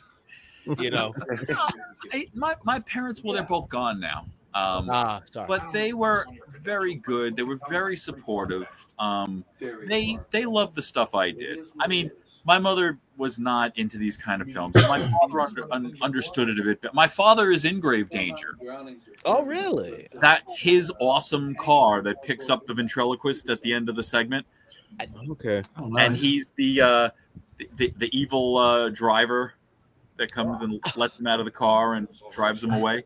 That's fantastic. That's my dad. And so I always love whenever I see that. It's always like, Dad.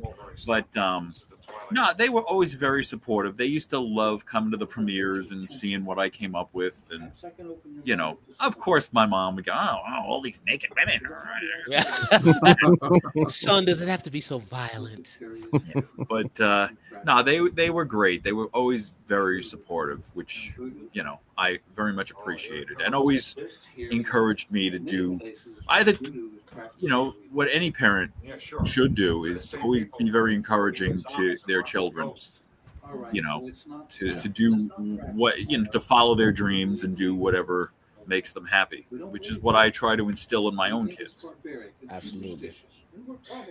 Sometimes you get really lucky with some of these older character actors that, you know, sometimes they're just not getting offered anything, and it's a shame because they have so much to offer. I remember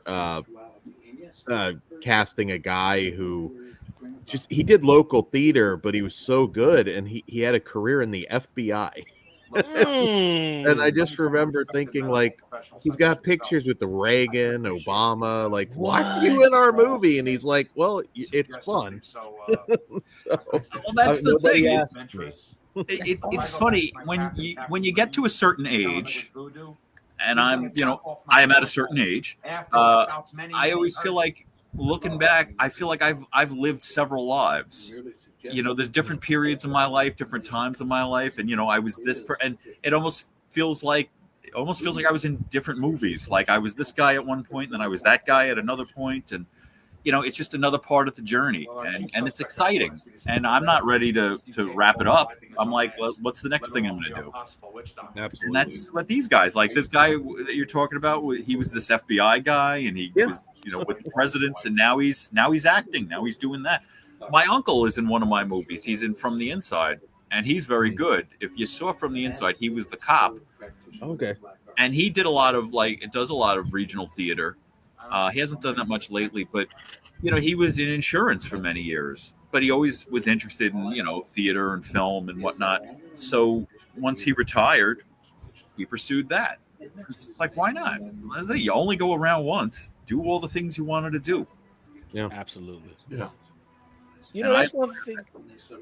That's one thing I was thinking, Jim, is like how when people come from different, and I think it's helpful too, that when people come from different careers that aren't like acting oriented, they just bring so much more life with them that can bring richness to their characters, or, you know what I mean? I really think that's always helpful. Yes and no. Okay.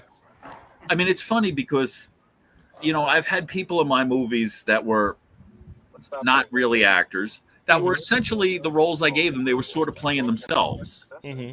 You know, this is like kind of what your job is in real life. This is the type of person you are in real life. And they couldn't really come off naturally. You know, they didn't really have that, you know, they came off very stilted because they were being filmed. They weren't comfortable in front of a camera, even though it was not a great stretch for what they were doing. It depends. It depends on the person. Yeah, you never know. Sometimes you can get somebody that's never acted before and they just get it immediately. They're natural. Yes. Then, you know, I can remember working with somebody who had a bunch of bit roles in big movies. Just, I don't know how.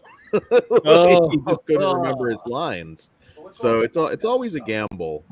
Yeah, well, that's a thing. I mean, people remembering their lines is a big problem, because especially for me, I write a lot of dialogue.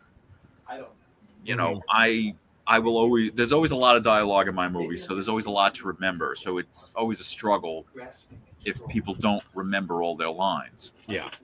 But a big mistake that early on I learned to not make, because I did make it initially. I always thought, you know, as long as you have good actors in the lead roles, then anybody could just, you know, take the supporting role, the smaller roles, you know, the one-line kind of roles. Mm-hmm. But that's actually not true, and it's a mistake people make, because if people don't, you can have great performances in the lead, and then when, you know, there's somebody with just some walk-on part that's terrible, it takes you right out of the movie. Yeah. It reminds you that you're watching a movie. You know, like if somebody's really great and really dramatic, and then they look at someone and that person looks at them and they're, you know, oh, hey, I think we should leave now. Then it just like, oh my God. And I've seen so many filmmakers, but I've made that mistake. So it's like, yeah, everybody's got to be good, from the lead actor, the lead actress, right on down to guy number one at the parade. So It's interesting you say that, Jim. I remember, and I'm going really, really old school. My mother used to watch Miami Vice with Don Johnson when I was growing up, and I just loved the flamingos and the colors because I was a little kid. I thought it was fantastic. But I remember seeing this episode where I think, and not to get too far off track of what we're talking about here, I'm going back to your point, is that there was, I think, Bill Russell, NBA star and all that. He was in one episode, and I never forget Don Johnson, regardless of the criticism he gets. The man is good when he's in his wheelhouse, and he was destroying this scene. I was like, damn, Don is good. And the second Bill Russell spoke, it was just like, it was done. It just, he Don Johnson was doing his thing, and he was smooth. And then Bill Russell said, I want to stop gambling. And it was like, that's a problem. That's right. And of course, Bill Russell was there because he was a sports figure, and it's something. But yeah, that's exactly what I'm saying. It really does hurt. By the way, if you really want to see some funny, acting choices, there's an old episode of The $6 Million Man with William Shatner as the guest star. Oh yes. Shatner plays one of Steve Austin's buddies, who's like a fellow astronaut who's losing his mind. So they have this scene together because, remember, as the $6 Million Man, Lee Majors was very, very deadpan. Mm-hmm. And Shatner is Shatner. He's so over the top. And Shatner's like, Steve, you don't know what we could do. We could take a dolphin into space. Think what we could learn. And then you go to Lee Majors, who is looking at him like he's bored. Almost like I was waiting for him to go, I'm sorry, what? I wasn't paying attention. It was like the two complete opposites of acting. Like one wasn't rising to the other's level and one wasn't coming to, it was just kind of, are these guys in the same room? That's a great moment in acting if you ever look that one up. The William Shatner episode of The $6 Million Man. Shatner's a trip. He has a very unique I don't know, he has a unique aura. I watched a little bit of Star Trek 4, The Voyage Home, the other day, and the scene where he's talking with what's her name from Child's Play. He's very good in that scene. Catherine Hicks. Yes, Catherine. He's very calm and subdued, and I said, damn, that was a damn good scene. Now, everybody talks about Shatner and Star Trek, what have you. That man was born to host Rescue 911. Oh yes, that was the shit. He just went to space. I mean, wow. Rescue 911. Oh yeah, I gotta say, William Shatner ruined Rocket Man for me. I cannot hear Rocket Man by Elton John without hearing Shatner. I can't. Hello? It drives me crazy. I'm the same way with Tambourine Man. With what? Tambourine Man. Yes. When I think of Rocket Man, I always think of The Rock with Nicolas Cage. Do you like the Elton John song Rocket Man? And Tony Todd says, I don't like soft ass shit. And that was Tony Todd.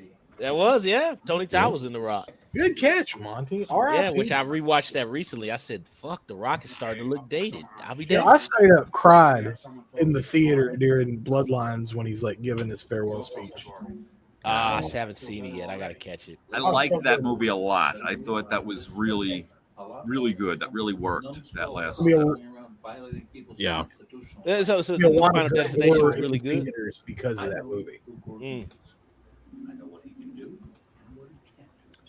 Jim, you mentioned Bela Lugosi. Yes, my favorite actor. Okay, so to you, he's the greatest Dracula over Christopher Lee, the Hammer. Yes. And I love Christopher Lee's Dracula. I love a lot of the other iterations of Dracula, but to me, Lugosi is my favorite actor. That being said, I'm not saying he's the best actor, but he is my favorite actor to watch. And he's made a lot of crappy movies. I mean, really, the Monogram movies and the Devil Bat. They're not good movies, but they're great because of him. Like Yeah.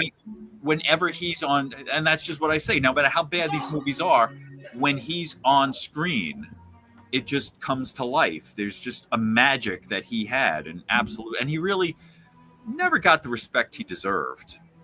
You know, when you see the movies with him and Karloff, it's all Karloff and Bela Lugosi.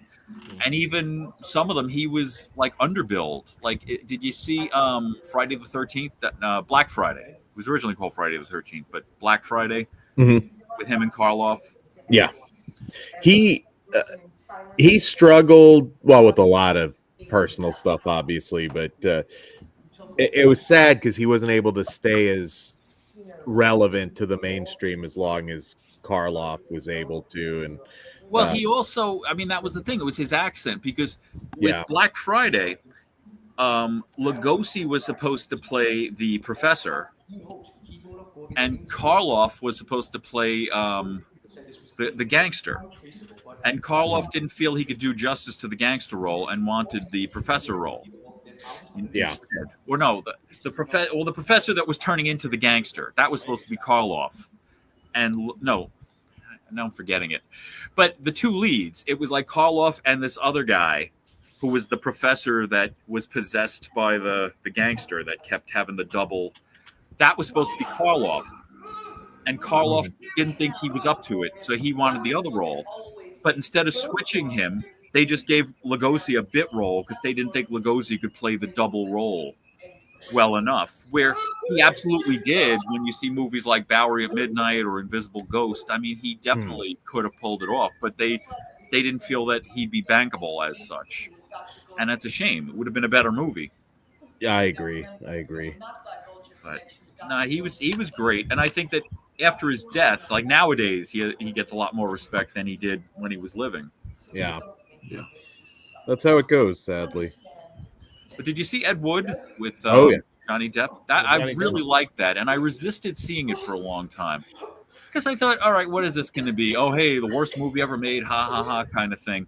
And I really felt I liked the affection that clearly Tim Burton had for him and for the movie making process, and really gave us the portrait of a guy who loves movies and is really, as silly as his movies were, he was a filmmaker. He was and I thought it was a very good portrayal of Lugosi. Yeah, I got to act with in a Conrad Brooks movie that he had made himself, and he had the greatest Bela Lugosi stories. Really? Oh yeah, just Bela Lugosi going into a bar and it's Lash LaRue's there, and just some of the random LA stories at the time. Oh man, that's awesome. I mean, that's old Hollywood. I love that kind of stuff when you hear it. These like fly on the wall accounts of these. Did you ever listen to Gilbert Gottfried's podcast that he used to have? Yes, I can't remember what it was called, but yeah, it was very good. Gilbert Gottfried's Amazing Colossal Podcast, I think, or Amazing Colossal Conversation. Great! I used to love that because he was such a fan of like old Hollywood, and he would have on these people. Sometimes they were big name people, and sometimes they were like bit players from like old movies from like the 30s, and the stories they would tell were just fascinating and hilarious, and it was great to archive this stuff because these people won't be with us forever. Many of the people they're talking about are no longer with us, and I always tell people, like, if you go to a convention, really have that conversation with some of the old timers there, because the stories that they have, and in some cases have never even told. Richard Lynch was one I got to hang out with for a while, and some of his stories, just what Hollywood used to be. Not that he was there for the golden era, but he knew those people that were still working when he started out, and just fascinating stories. Oh, there were a lot of different golden eras. I mean, when you think about it. I mean, to me, the 70s was a golden era. There were a lot of best decade for film, I think, and overall. Yeah. And here I am. There you go. I always hate seeing myself in these movies because I'm always fat in them, and I'm and my hair is always a mess because it's usually like 100 degrees under hot lights. My hair's a mess, and I've been running around doing everything. It's not like I come, out of my trailer from my makeup chair. And this girl, she was great. She was this scene. Okay, a little explanation here. This scene was done because when we had the magician, Vic Martino didn't show up. Oh, okay. The magician came in from Chicago, and he was supposed to do the scene with Vic. And I don't know where Vic was. We couldn't find him. So the guy was only in for the day, so I had to do the scene with him. Okay. So then we needed to do this scene to explain who I was, that I was his partner. So we wrote in this scene with this other girl. And she was actually very good. She didn't really talk like that. That she put on that heavy New York accent. Okay, I believe it. She was very cute. Yeah. And then here we are again with Mystifer the Magician. God, I was so heavy back then. I hate it. I'm so digging that wallpaper. It's fantastic. This was my ex-wife. A friend of her family's, this older lady named Evelyn, had this big, beautiful house, and it was enormous. It had like 2 bedrooms and 2 living rooms and 2 dining rooms, and it was a perfect place to shoot movies because, all right, this room could be this guy's house and this could be this guy's house. And so we could shoot all day long. She worked at Walmart. I think she was a greeter. So we would just be in there filming. We could do whatever we wanted. So it was that same wallpaper. Yes. I love it. It looks so real. What's behind that curtain? I think we threw that curtain up there just because there was nothing there. And we just wanted to make it seem mysterious for him to come out of. I love the chairs too because you could tell this is an absolute real house. It doesn't look, made up to look like a house. This is a real authentic house. Mm-hmm. The antiquity of it is great. Absolutely. Yes. Hold one moment. Okay. Be right back. I had a good question I was going to ask. It's yeah, you're right. Like you can kind of tell when it's not just a set. Yeah, you know what I mean, Dan? You're good at this interviewing thing, Monty. Is Monty short for Montel Williams? Because you're fucking killing it right now. Yeah, bro. You know what I think it comes from, man? I think it comes from working in the hospital all these years, man. Just talking with many different humans. I think that's where it comes from. And also, too, listen to, I've been listening to DVD commentary since they used to have them on the IFC channels, like way before DVDs. Yeah, I used to always watch IFC way back when, and Cinemax Vanguard and all that kind of shit. So I watched that IFC is the way I saw Texas Chainsaw Massacre for the first time over many nights. They would show that for so many times, and I could only make it so far each time. You see, Jonathan, you can only make it so good so many. Yeah, I can only make it so far, but we'll try again later. We'll try again another night. I finally made it through the whole thing. Oh, bro, the first time I saw Texas Chainsaw Massacre was back when I grew up in Cleveland on Channel 43, 8 o'clock movie. I was about 7 or 6 years old when I saw Texas Jesus Chainsaw Christ, Massacre. dude. I was like 10. It was not real much. I saw Reanimator when I was 5. My older brother rented it. Can you imagine that? Those didn't bother me the way Chainsaw. That would be a lot for a 5-year-old. Yes, bro. What's that severed head doing? Oh God, I was under the screaming. Just. Jim, I had a question. Yeah. Okay, so we were talking about your Dracula and the actors. What do you think of the actor from the Monster Squad who played Dracula? He was a very psychotic, intense Dracula. Duncan Rager. Yes. Oh my God! You know what's funny? I only recently discovered. Oh, I'm sorry. Wait. Do you mean the TV show or the movie, The Monster Squad? Well, the movie, the Shane Black movie, the Fred Decker, the '85 kids. film. Yeah. I actually never saw that. Really? Oh, it's a classic. And I love Night of the Creeps, which was the same director, but I never actually saw Monster Squad. I recently discovered the TV show. Okay. From the 70s, which I thought was hysterical. But Yeah, I do have to see Monster Squad. I know it is on my. I've never seen Monster Squad, and I've never seen Night of the Comet. Night of the Comet's fun too. Those two movies have always eluded me somehow. Night of the Comet is quintessentially 80s. Oh yeah, definitely. I mean, I don't know how. I just never. I don't know why. You know, there's always these movies that you should have seen that you didn't, and movies that you shouldn't have and you did. But but yeah, no, I did not. So I can't comment on that Dracula. Well, I recommend you check it out. It's awesome.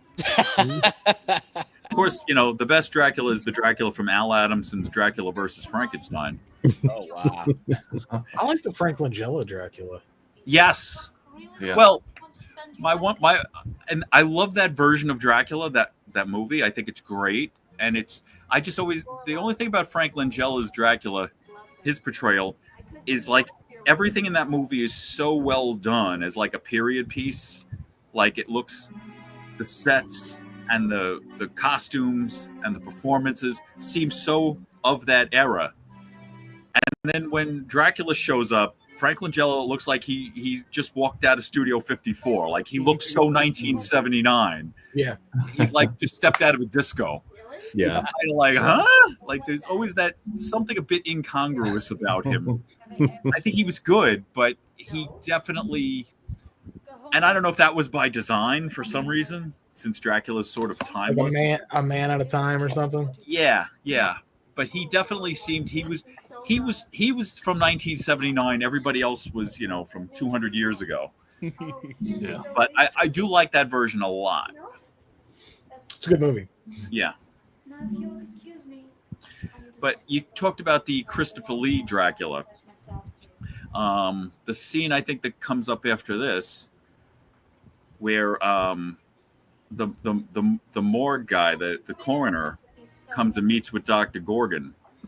I love that scene because I really planned that to be like a scene from a Hammer movie with like Dracula and Van Helsing, with like Christopher Lee and Peter Cushing kind of verbally jousting. And I think that's the next scene. But so Jim, were you really trying to incorporate that verbal jousting with this gentleman right here? Like, not that kind of. I mean, I thought he was more like this real, you know, hey, you know, meathead cop kind of guy, you know, as far as like talking to the guys after the stripper left, and like he was good for that.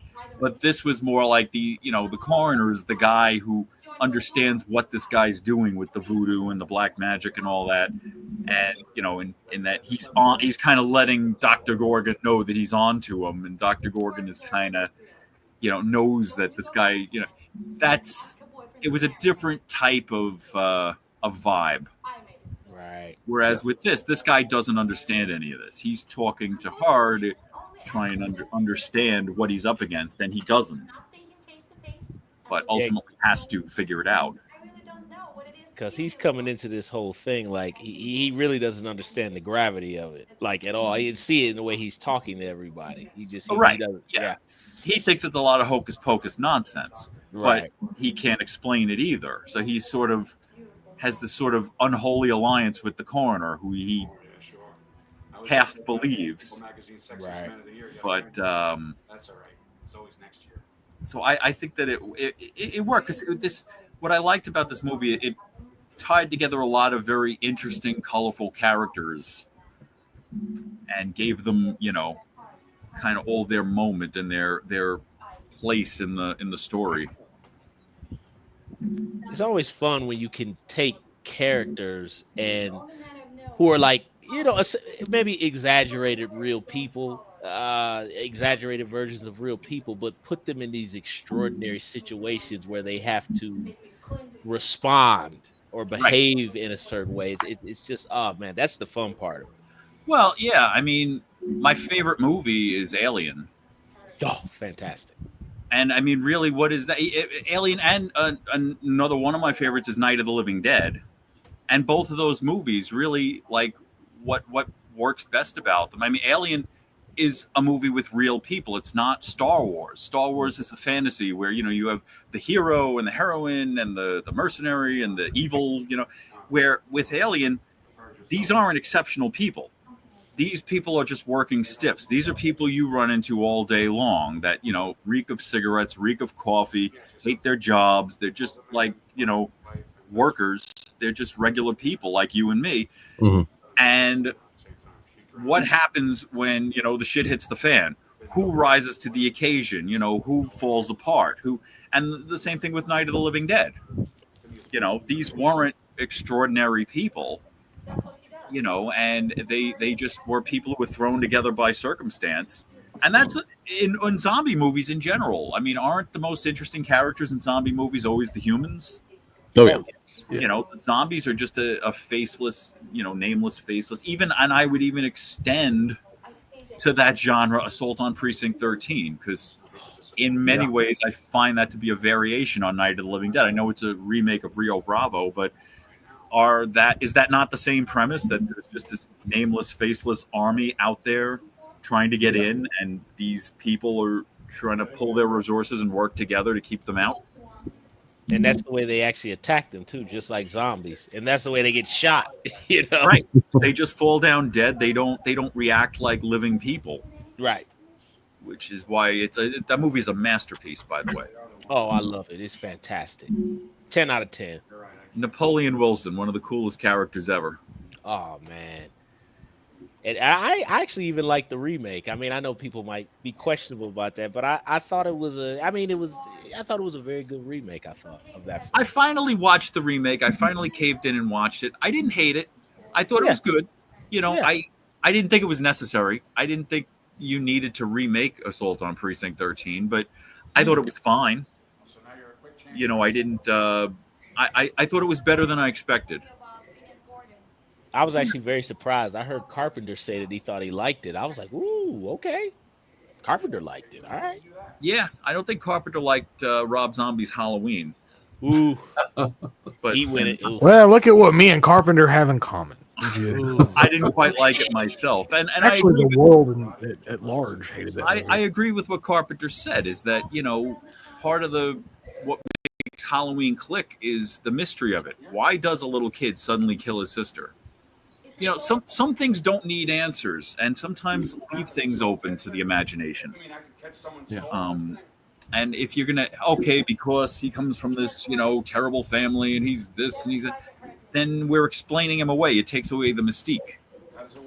I've put things in my movies that may not entirely make sense, but I think they're cool. And then some people come to me with, was this because this? And I'm like, sure. I mean, because I like that in a way, like that scene in Grave Danger with my dad, that I was talking about, with the car picks up the ventriloquist is like trying to, scrub together 2 nickels to get his wife medicine.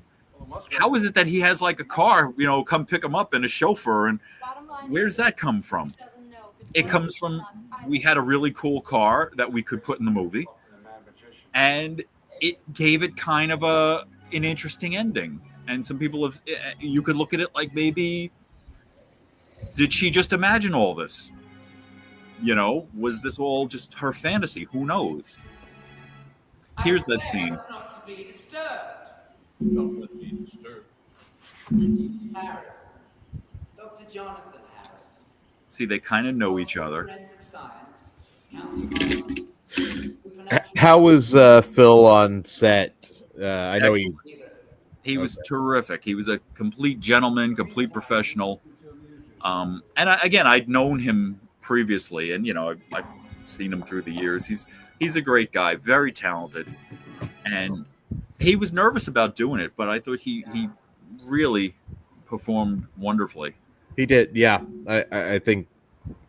And like this scene here, I just love, like the two of the jousting here. This, like I said, this was very Christopher Lee and Peter Cushing. Yeah. Yeah. You know a man named Tom Morgan?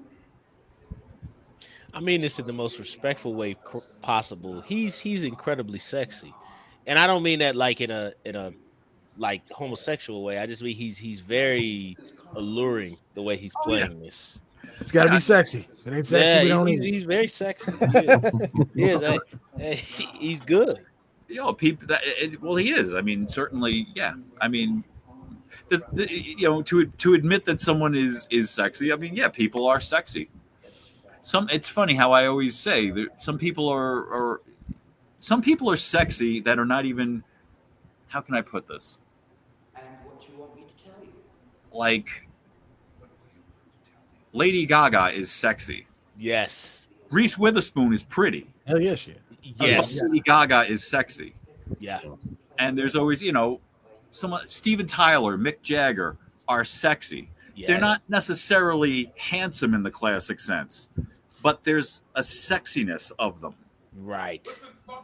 So, some about the attitude and the aura. Right, which made him perfect for this. And it's funny when you think about, like I said, the thought was to have Angus Scrimm, and then that became Uncle Phil from The Fresh Prince of Bel-Air, and then it became Phil Lewis. 3 very, very different types. Yeah. But that character could have gone any of those ways. And I think, you know, Phil Lewis had that real Christopher Lee, that seductive Dracula vibe. Absolutely. That totally made it work.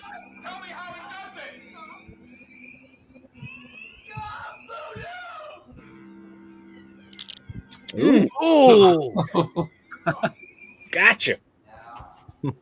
that was fantastic. And I love that. Then he says to the doll, "And now your suffering begins." And he throws it over his. like after that, he's still gonna. It was like that scene in Kentucky Fried Movie where, you know, in the kung fu spoof where he cuts the guy's head off and then he says, "And now take him to be tortured." So beautiful. You mentioned Carpenter. Is he one of your favorites? Yeah. Well, old John Carpenter. I think his movies trailed off a bit later on, but his earliest works are mostly masterpieces. I mean, Assault on Precinct 13, Halloween, you know, The Fog. Especially with him writing, directing, the score. He was extremely talented. I mean, yeah, and his music was always so... Yeah, I definitely was very inspired by John Carpenter. Brownrigg, John Carpenter, George Romero, Ridley Scott. I mean, Martin Scorsese. Oh. You know, I mean, it's hard to argue. I don't love all of Scorsese's movies. To me, he's at his best when he's making movies about bad people doing bad things. Yeah. You know, I remember when they were trying to say he was going to win the Academy Award for The Age of Innocence, and I was like, to me, that's not a great Martin Scorsese movie. I was glad he won for The Departed, which I loved. Oh, that movie's fantastic. Yeah, and that, to me, that's a Scorsese movie. Oh, it's great. You know. Took a shower and inexplicably crushed herself to death in her own shower. They already started calling me the touch of death at the station. I don't think Shutter Island is very good either. No, I was very disappointed with that, and I hated that saw that coming from a mile away too. Oh, just the ending, it was so cliched. I was like, the whole "it's me and it's in my head." I was just like, we've done this already.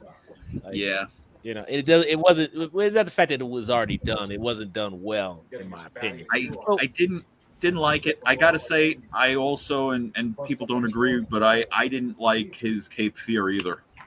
Really? No. Ooh, I've heard a couple people Ooh, start that to is a say spicy take. I just found it to be very ugly and not involving. Like, it was just sort of, you're just showing me a lot of disturbing, ugly, violent scenes and people without me caring.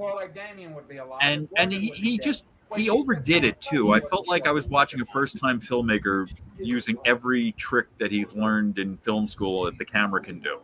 Like, he overdid it.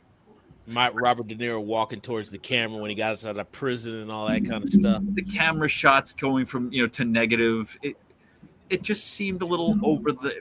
I felt like he could do better, and a lot of people liked it, but yeah, It didn't grab me. You know, it's interesting, Jim. I have found that I've talked with a lot of people, a lot of movie fans and people like us, and I have heard. Oh, that was good. I have heard people say that they don't like Cape Fear with Robert De Niro, and they didn't like his performance either. I've heard. I was like, oh, okay. Again, De Niro can do better. Yeah. You know, like we know what he's capable of. Yeah, we've all seen Bad Grandpa. We know what Pete De Niro looks like. He's got some off films. His monster in his Frankenstein film, I thought was a little off too. Ooh, I hate that movie, dude. You know, I mean, look, when you have a career like that, when you were Travis Bickle, yeah, you're good. Jake LaMotta in Raging Bull, and you know, it's hard to top that.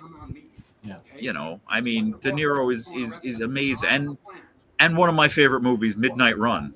Oh yeah. Oh, that movie's great. I love that movie. And this scene is great as well. I'm about to say, I know y'all are talking, but What? Wow. What a derriere. I liked it. This is a good addition. Oh, it's fantastic. Well, the good thing is that, you know, everybody's looking at her and they're not noticing how like freaking fat I was in them days.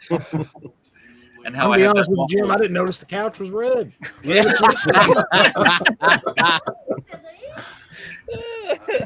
Yeah, I always look terrible in my movies, it seems. Was Susan on set for these? She was. She seemed like she was pretty cool then. She was. Well, I mean, and we're not married anymore, but no. Yeah. Nothing To do with this. No, she understood. She edited the movies. Mm-hmm. So she had to like watch all the takes and all the. No, she was very cool. She was very supportive. She didn't love doing it. She was a great editor. That was the thing though, is that this wasn't like her. You know, I was the one who wanted to make movies. I think it was interesting at first, but I think she grew tired of it, and I think that started to wear her down a little bit. And it was like, all right, we're doing another movie now. Ugh. Was it just that the process was just too arduous for her? Was that what it was? Well, it does take up a lot of time to shoot, to edit, and she, you know, was the editor. She was a great editor, but she hated doing it. You know, just because she's good at something doesn't mean you like doing it. Yeah. You know, but she did a great job on these. And this is my friend Anastasia, one of my best friends, who had to step into this role at the last minute, by the way. Oh, okay. Because it's funny, she was helping out on the movie, like on the set. And what had happened was we had an actress that was supposed to play this role. And we had a disagreement of some sort. And she just disappeared the day when we had the Playboy Playmate here for this scene, for these scenes. So, like that morning, one of her friends called and told me she was in the hospital. I'm like, she's in the hospital? What's wrong? And it was the most bizarre. I don't know, but she's in the hospital, so she can't do the movie. So bye. Oh wow. And I was like, well, now what are we gonna do? So I called up Anastasia. I'm like, listen, she just bailed out. Can you? And she's like, yeah, I got an outfit just like that. I can. So we had to reshoot one or two scenes we had already done with her. But yeah, so she kind of fell into doing this. And I think did a better job. So I don't know whatever became of that girl. I was going to, as a joke, dedicate the movie to her, like as if she had died.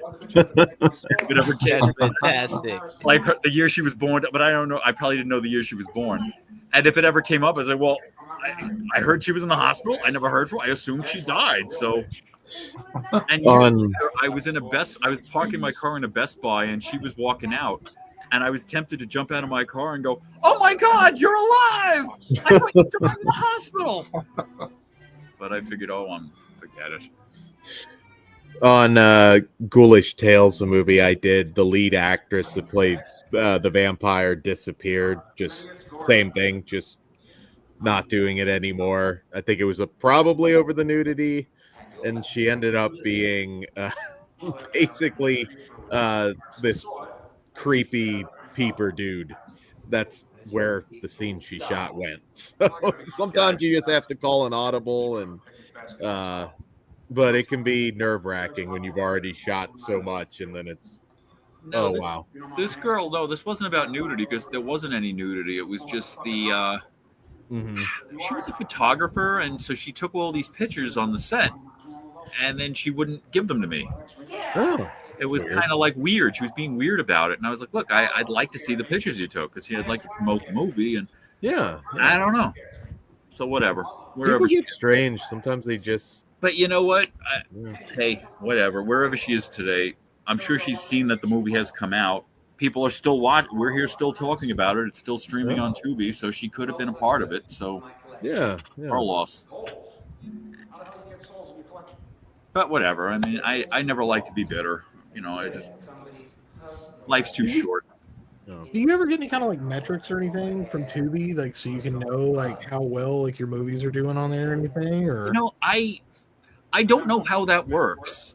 Like, I get royalty checks that say, you know, it's streaming, but I don't know.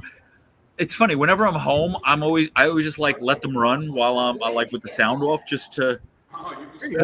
I don't know how much that does, but I figured why not? You know, it can't hurt. And I don't know if it's based on how many commercials people watch, or if they watch it, or if they watch the whole thing, or just part of it, or I don't know. And I even have asked the distributor how that works, and I have never gotten a straight answer. There's a lot of people that just don't know. I mean, obviously, Tubi, the powers that be, know, but I know a lot of filmmakers that are just like, I have no idea. I get a check once in a while, and that's about it. They don't tell me anything else. Yeah, I mean, I don't know, and I've never been a good businessman when it comes to this sort of stuff. So, you know, how this all works out, I don't know. I don't pursue it too much. I just, you know, as like I said, you know, I've always had a day job. It's never been, you know, I always just figure if I can pull in enough money that I can make another movie, then that's enough. That's all I need to support the habit. Yeah.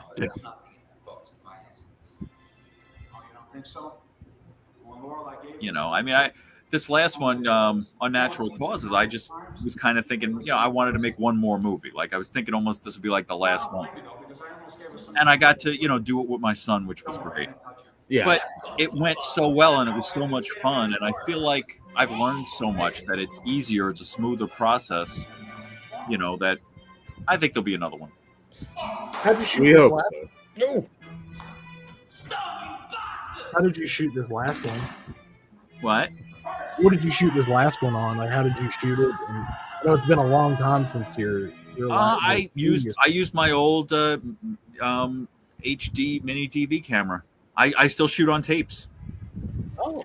That's the other thing. I am not a technical wizard. Like, that is one thing that I'm probably, you know, a bit hamstrung by. That I know there's a lot of technology out there, and I am never the one to, you know, I know how to use the equipment I have. I did buy new lights, bought a new light kit, and it does make all the difference. But, you know, I'm not looking for things to look super cutting edge or any of that. I just want to tell a story. That's kind of more where I'm at. I don't want to be stylish and impressive in that way. I just make movies. I have story ideas. I like to tell stories and, you know, make things that are fun. Well, you've done a great job. We've enjoyed everything you've done. Well, thank you very much. I do appreciate that. You know, I do appreciate hearing that. Boom. There we go. It was. That ending was fantastic. The two girls was just phenomenal. Like that. That was phenomenal. Well, now that the spell was lifted from them. Oh, it was. Never talk about it again. I mean, there's probably too much nudity in that movie. Absolutely not. It was the perfect degree. No, I mean, as I say, it's of its time. At the time, it was, you know, like, what did we talk about 15 years ago? It was kind of that Girls Gone Wild era, and especially for indie horror, it was a lot more, you know, that was sort of a You ever seen a hallmark. Beelzebub movie? What's that? You ever seen a Beelzebub movie? Beelzebub. I have Beelzebub, seen them, sorry. yes. Yeah, that might be where you're bordering on too much. Anything under that? No, but like, you know, if I had it to do again now, I probably would have toned down, because like sometimes, like I said, when I'm running them on Tubi, when I'm doing other things and they're just on, and every time you look up, you're like, God, there's really a lot of nudity in this movie.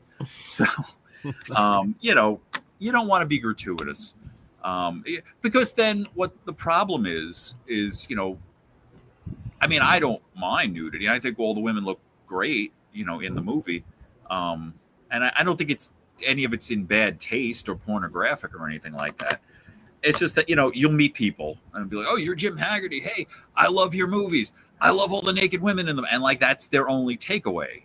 It sort of feels like, all right, you know, I didn't set out to make like a Playboy Video centerfold. I mean, I was making a movie, and, you know, I feel like, you know, it has intrinsic value, but there's more to it than that. Like, you know, nobody tells me I like the story. I like this twist, or I like this person's performance. And, you know, like, that's really more. So I don't want to overshadow that.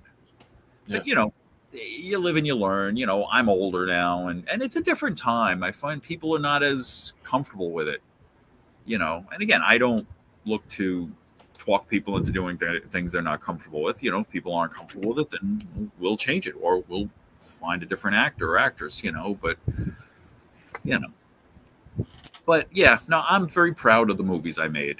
You know, I do love them all to different degrees, maybe, but you know, I'm very proud of them. And you know, as I made a lot of short films because When Death Calls was the last full-length movie, but if you saw my movies from the Midnight Hour collection, that was all my short films. And that was fun too, because a lot of that was very experimental.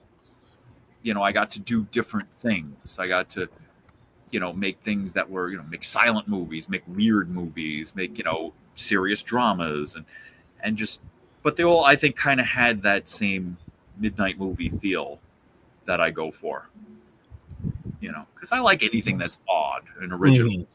Oh, so that's because, you know, when you see something that if it's predictable, it's boring. Like, that was funny. Like, I recently rewatched Better Off Dead. I'm sure you've all seen that. Oh yeah. oh wow. That's classic. And I'll tell you a funny story. I saw that in a double feature with Evils of the Night. You ever see that one? Oh yeah. Yeah. With John Carradine and Tina Louise with the aliens that need teenager blood. I like the random double features they used to do like that. Yeah, well, because I wanted to see Evils of the Night because it was a horror movie, and Better Off Dead I wasn't interested in because I just thought it was yet another, you know, John Hughes kind of boy meets girl sort of movie, you know, like there were a million of them. And I remember going to see it, and I didn't love Evils of the Night. I've since come to like it, but the first time I saw it, I thought it was kind of lame. And then after it, I thought, all right, well, this movie's probably going to be pretty lame too. And I was blown away at how original it was and how, like, over the top. I'm like, what? Like, these Howard Cosell guys and the paperboy, you know, I want my $2. Like, it was so wacky. Like, I was hysterical because it was so original, and I loved that. And then I remember that Savage Steve Holland was the guy who made that. He made another movie with John Cusack called One Crazy Summer. Yeah. Oh, and that movie's great. All excited about seeing it. And then I was a little disappointed because I thought this was more like what I thought Better Off Dead would be. Like, it was more by the numbers, you know. And you know, if you expect everything, it's boring. I'd rather see something that takes me by surprise. That's a little out there, a little, you know, offbeat. Yeah. I think that's the funnest part is like when you see films that really that's why, like, I know a lot of times I talk with my friends and stuff and they always go, you like old movies, you like movies from the 80s, and I'm like, who gives a flying fuck? It doesn't make a difference. A movie is a movie no matter what time it is. Like, I respect a movie from now or a movie from 1960 or 1950 or Psycho or The Incident with Martin Sheen.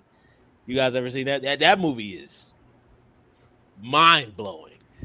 You know, but I love movies that completely challenge me. Like I love 8mm with Nicolas Cage. I know a lot of people don't like that movie, but I like it just because it fucks with you. It's so disturbing. Yeah, it just messes with you. It's like I came home from that movie and had to hug my kids. It was like, oh my god. yeah. But it was very well done. Like Seven, was Wow, yeah. is another one that just all right. I think it's a great movie, but I couldn't watch that on the regular. It's kind of like, all right, I've seen it now. 3 years from now, maybe I'll watch it again. I can't keep seeing that. It's a lot. But Jim, you don't want to have your Wheaties and then watch Seven. No. It's funny. I remember I was working in television and they were running some old movies, like older 70s movies that they got the rights to. And they were running them at like Sundays at 10 in the morning. And they were running Taxi Driver. Oh, that's great. I'm like, Sunday at 10 in the morning. I'm like, wait, so people coming home from church are going to put on Taxi Driver. And I said, and how are you even running Taxi Driver? You have to edit this for television. I remember the guy in engineering told me, yeah, it's about the 12th time we've had to re-edit it and rewatch it. Because then after we've re-edited it yet again, we sit there, oh, God, all right, this has got to come out. Yeah, no, that's not going to. Although I'll tell you a funny story. The first time I saw Taxi Driver was on regular TV when I was a kid. Oh, wow. And my parents were furious because I was like a little kid and it was on like Channel 5 on like the Big Apple movie at like 5-6 o'clock at night on a Sunday. They had people over, so they were in the dining room, and they were all laughing and joking and drinking and whatever, like after dinner. And I'm just by myself watching TV, so I'm watching Taxi Driver. And it's interesting. I remember this. It was edited for television, but I mean, I got the gist of it. Interestingly enough, this was, I guess, probably within a couple of years of Reagan being shot. Oh. And, the history, of course, that Hinckley was inspired by Taxi Driver and was in love with Jodie Foster and all this.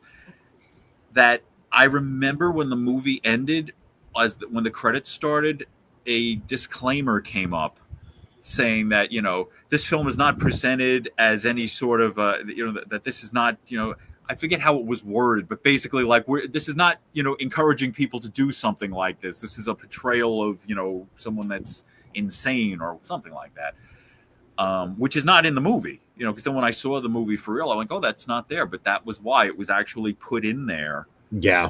Time. Because, television especially has to be very sensitive. When there's a plane crash, they have to they take off every commercial for an airplane or a train or anything like that. Like that's just like standard procedure. They just pull them because they will not run that. Remember The Greatest American Hero? Oh yeah. William Cat. Remember what the lead character's name was? The lead character's name was Bill Hinckley. Oh yeah. Hinckley was the guy who shot Reagan. Wow. So they changed the character's name to Hanley mid-season, and then eventually changed it back to Hinckley, I think, the following year. Yeah. But that's weird. But when you look back on it, because I guess how do you they're referring to a guy and he's got the same name. It's kind of an uncomfortable coincidence. But. Yeah. There were a lot of the warning stickers on anything terrorist or plane related after 9/11. I remember go in Blockbuster. I mean, it'd be a movie that might have had an action scene on a plane, but yeah, they had to put the warning. Well, yeah, there were movies. Wasn't there a Schwarzenegger movie about terrorists at the time? That Collateral Damage. It's and they True postponed Lies it for like a year. Yeah, no Collateral Damage. You're right. Yeah. The Bruce Willis remake of Death Wish. I think that got held up. They kept pushing it back because they kept having school shootings. Mm-hmm. And so they were like, all right, we're going to push this back another 3 months because it's kind of a tasteless time for this. And but probably would have been better if that didn't come out at all. But it wasn't as good as the Bronson movie for sure. No, but the Bronson but it's not I think Eli Roth has done much worse. Well, the original Death Wish is a masterpiece. Oh yeah, it's funny too. It's not my favorite of them, but I do think it's a masterpiece. I love 3 because it's so ridiculous. Oh, yeah. 3 is the most fun. 3 is a lot of fun. So ridiculous. 2 is ugly and morbid and hard to get. But 3 and 4 are fun. 5 is a throwaway. But like the first movie, it's funny how the first movie, I always say Death Wish is not a Death Wish movie. The way I always say Rocky is not a Rocky movie. And I say this because, we always say like Rocky movies. Rocky, the original Rocky is one of the greatest American movies ever made. Fantastic. In my opinion. And the thing is, I always say it's not a Rocky movie because the Rocky movies, it's a formula. All right, he trains, he fights, he wins, or he loses, then he trains, and then he wins. And, that's what you expect from a Rocky movie. That's not what Rocky is. Rocky is a character study of this guy who's essentially a loser and who just gets this once in a lifetime opportunity and how it changes him and changes all the people around him. And it's such a realistic movie. Like you never feel once like you're watching a movie. Like everything, you just feel like you're a fly on the wall in this guy's, apartment in Philadelphia. And just the way these people act and the way they talk. And I mean, it's brilliant filmmaking, and there's so many great scenes in it that are so moving. You never got that in any of the sequels. The sequels were fun. Yeah. The Death Wish movies, that was a character study of a man who's driven to the point of insanity and becomes addicted to killing when he loses everything. And he was a pacifist. He wasn't a violent person. They didn't want Bronson originally. They wanted like Burt Lancaster or Jack Lemmon for that. Nah. But then the other ones are all just an action movie. We want the visceral thrill of him, shooting these bad guys. But that's not what the first one is. It's not a revenge thing. He never finds the guys who, killed his family, killed his wife. No, you had this raw, gritty realness in the 70s, and that did start to, go more the popcorn movie route as we got into the 80s. But well, yeah. Well, usually with sequels, that's what it is. If it makes money, you got to make another one, and which is one thing that's nice about making independent films. I mean, you don't have the money, you don't have the budget, but that's the thing. I don't have to answer to anybody. I don't have to answer to a studio. I don't have to answer to a producer or someone telling me who they want in the movie, or that I have to take this out or I have to put this in. And you can make your own statement. You can make your own, this is how I want the movie to be. And there it is. And let the chips fall where they may. If people like it, they like it. They don't like it, they don't like it. It's interesting, Jim. I going to Death Wish. I went to Barnes and Nobles, or not Barnes and Nobles. What the hell is the place called? Buyback Books here in Ohio. So anyway, I bought Death Wish 1, the Bruce Willis one, and I bought number 2, the unrated version. And I had never seen the unrated version of Death Wish 2. I'd always seen the VHS copy version of it. And I watched it and I said, well, am I a terrible human being for actually sitting through this? And I think Michael Winner went really he went a little bit beyond overboard. I think the second act and the third act is like pure gruesome exploitation violence. It's awesome. Especially that Charles Cypher scene where he lets him go at the end. Fantastic. Yeah. But that first half is just it's so polarizing that I kind of had trouble getting past it. I don't think I've ever actually seen the unrated version. Oh, it's pretty awful. I've always heard that, so I've never really sought it out. I didn't even know that it was released. I actually thought it was always like a work print thing, but well, yeah, it's out there. But this is the thing. It's a weird balancing act because, like, look, I Spit on Your Grave. Now, there's a movie that makes a statement. That's a hard movie to watch. Yeah, it's terrible. On every, it's terrible what they do to this woman, and then it's terrible what she does to them, and then it's over. And, the what they do to her, it's prolonged and it's ugly and it's realistic, but it's kind of a balancing act, because if it weren't so repugnant, then what she does wouldn't have its, you have to get that because otherwise, the brilliance of it, like The Hills Have Eyes, which is one of my favorites, one of the scariest movies I've ever seen. Like that scene where they fall upon the family is terrifying and horrible. But, you see what it does. The survivors then have to become as savage as the predators. And they do. And it makes you, as an audience member, root them on. Like if you walked into I Spit on Your Grave or The Hills Have Eyes in the second half and just saw that, you'd be disgusted. You'd be like, oh my God, this is horrible. This is so ugly and violent.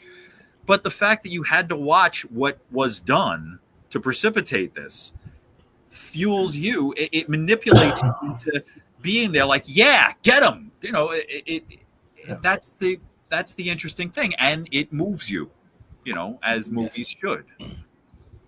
So that's the thing. It's kind of, nobody wants to watch people do terrible things to each other, or I don't think they should want to watch people do terrible things to each other. But in the context of a revenge story, you have to really put something out there to make you hate these people. If you don't hate these people by the time they get their comeuppance, then it's meaningless.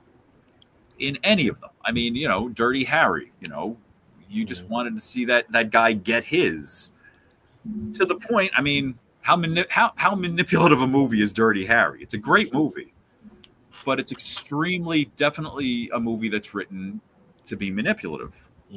Because, it was at the time, in I guess the late 60s, early 70s, they were starting to have the Miranda warning and have, the right to the accused. You need a search warrant. You can't just come into somebody's house. So when you take a movie where you think, okay, well, let's say a guy buries a girl alive and the cop has a small amount of time to find her before she suffocates to death, and he finds out where the guy is, but it's the middle of the night and he'd have to wait till the morning to get a search warrant. So he kicks down the door and tortures the guy into telling him where she is. So, that's a pretty unique set of circumstances, but they put that there. And the last time I saw Dirty Harry with an audience was in Bryant Park with, I guess, a lot of people that had never seen it before. And then that scene when he goes in to see the district attorney and he dresses him down and says, I should indict you for assault. That man had rights. I'm going to let him free. All around me, everyone gasped with shock. And because the movie did its job, the people who wrote it clearly didn't feel that they didn't agree with this whole right to the accused or whatever. That was their viewpoint, and they crafted a narrative that would make most people, because most people I think would say, yeah, the police can't just come into your house. The police have to read you your rights. The police can't. But when you're watching that, it makes you say that, like you're on his side. Yeah, good. I'm glad he did that. Wait, what? He's in trouble? That's the power of storytelling, and Yeah. so yeah. So, but I know your point. Like, you feel ugly watching some things. That's another movie, I Spit on Your Grave. You can't watch that regularly. I've seen both versions. I was watching. What did I go back to the other day? I was watching an interview with Ned Beatty. Wait, no, is it Ned Beatty? Who's the guy who gets assaulted in Deliverance? Ned Beatty. It is Ned Beatty. Yeah. I heard him talk about shooting that scene, and the gentleman who shot it, that gentleman's dead. But it was very interesting to think how people who shoot those sort of scenes react to it as if it's a real trauma. Like Jodie, I've heard that in some cases. Not saying everybody, but I have heard like Jodie Foster shooting the accused and those sort of things, that they react to it. They have a visceral feeling as if they've really been harmed, which is very interesting. How do you approach that, Jim, if you're doing films where you have to have intensity like that, and how you manage the actors' feelings and their boundaries? Well, I mean, none of my movies, I've never had anything that extreme as far as the violence, or I've never had rape scenes or anything like that in my movies. Because I just don't have the stomach for it. Like, I don't want to, I like a movie that's entertaining and that's fun. And I feel like you're not making a fun movie if it's that visceral. I mean, I'm not knocking people who do, and I can appreciate movies that have it.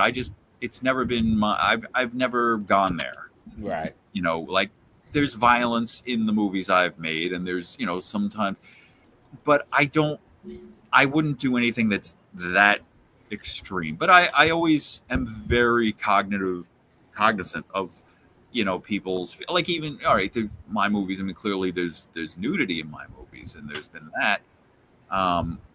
I always am very mindful and very upfront with people about, you know, when I'm casting them, like this role, this requires, are you okay with that? Are you comfortable with that? And you're, you know, and, you know, whether it's clearing the set or whatever, and, you know, making sure you find people that are comfortable with doing such things, with anything, you know, because like I said, I don't want people to come away from making my movies and regret them, because as I say, we're having fun. We're doing what we wanted to do when we were kids. We're making movies. This is cool stuff, and I would like to think that the people who've, you know, and I've had a good rapport with most of my actors through the years, and to me, the most telling thing is when you watch my movies from one to the next, you see a lot of the same faces, because I think I've gotten along with most people. Some people I didn't, you know, and for whatever reason, some people just don't get along, or some people, you know, whatever, they just don't click. Seems like a very fun set on each film. Yeah, I don't have fun. It's fun. I mean, I do, but I don't. Like, I find, and I always feel weird. I always feel kind of guilty because everybody's like, you know, laughing and joking around, and I'm just have very much tunnel vision, because I guess I have to. Like, I don't kid around a lot. Like, I have a very good sense of humor. I think I have a pretty good personality, but on the set, I'm very quiet. I'm very hard to, you know, because I'm just, all right, where's my lights? All right, where's my camera? How's my shot going? All right, I want her here, I want him there, and I want to do this. Where's the dialogue? Let me read this. Like, I'm always working, whereas other people, you know, that aren't needed at the moment can be talking and whatever, but I can't be doing that because I have to be on top of everything. You know, and I give people the freedom to do what they want with stuff, you know, which I think helps you get the best performance out of people. You know, like, say it how you want to say it, do it how you want to. You know, I listen to everyone's suggestions, and I think that's important. Because, and I'll solicit suggestions. You know, I mean, I don't show up with like, I have this exact vision, this is what I want, and we're not going to vary from that at all. You know, I'll say to people, I'll say, like, hey, listen, take a look at this. You like this shot, or I don't know, it seemed like they're too far apart, or should we, you know, or how do you think? I'll listen to, you know, people's suggestions, but you have to, ultimately, I have the final say. You know, I'm respectful to everybody. I want people's opinions, but, you know, I'm not filmmaking by committee. Hey, you know? And that's the one thing. Sometimes you get people that just want to fight with you about everything. Okay, we're going to stand here. Why should I stand here? Why don't I stand there? Okay, so look over here. So why am I looking there? Shouldn't I look over there? It's sort of, okay, I wrote this. I know kind of how it's supposed to go. Just play along with me here. You know, let's just do it like I'm saying. You know, some people, you know, just want to change big to large just to do it, you know, and that can get on your nerves. But I've had good luck with the people I've worked with, and I've enjoyed making the movies that I've made, and I'm proud of them all. Some more than others, but yeah, you know, if I never make another movie, I've made several good ones. So definitely. Well, we want to thank you again for being here tonight, and once again, keep an eye out for Jim Haggerty's Unnatural Causes coming around Halloween this year. Thank you again so much for being here tonight. Thank you so much for having me. I really had a great time. You guys are great guys, and I had a lot of fun. Great. Maybe we'll have you back again sometime. That'd be definitely. I am always willing to talk movies, and you know, email me. You know, don't be a stranger. You know, sure. I really enjoy talking to you guys. Very interesting. I have to look up MILFs versus zombies now. You really don't, but Now look it up.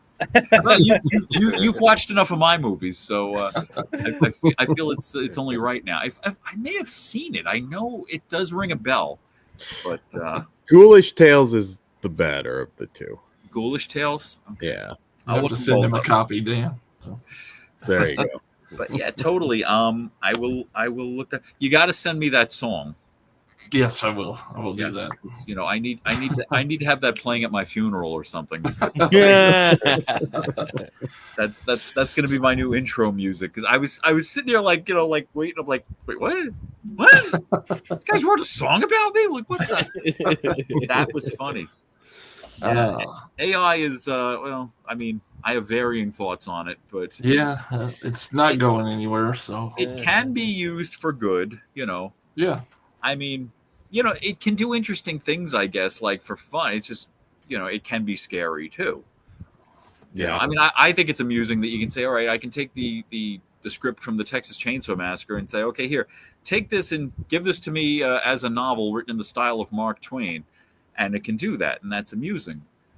But you know, when they can replicate everything, that's when it becomes disturbing. Yeah. If you ever saw the movie Her, great movie. Joaquin Phoenix, I we're love that. getting there. One of my favorites.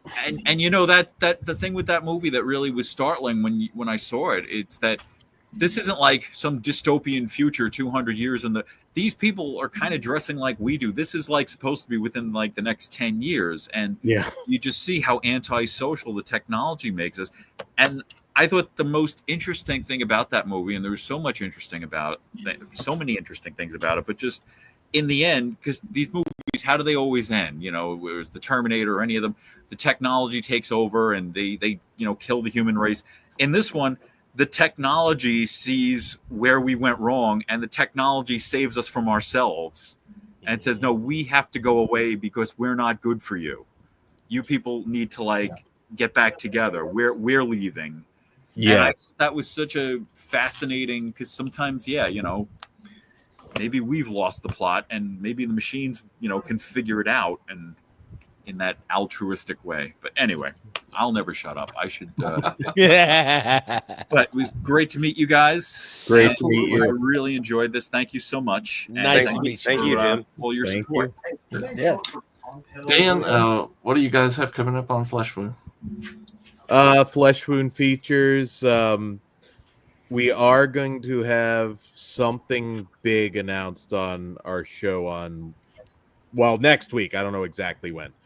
But there is an event coming up in Los Angeles that Flesh Wound is going to be running. I guess I can say that much. Shit, okay. So it'll be pretty big. Stay tuned for that, folks. Jonathan, you here? Think he had to go to the Guess not. I'll just shout out Region Free. Dan, you want to shout out Region Free since you're a part of that too? Visited by Voices Network. Yes, you can see me on there. I'm a YouTube whore. I'm on everything.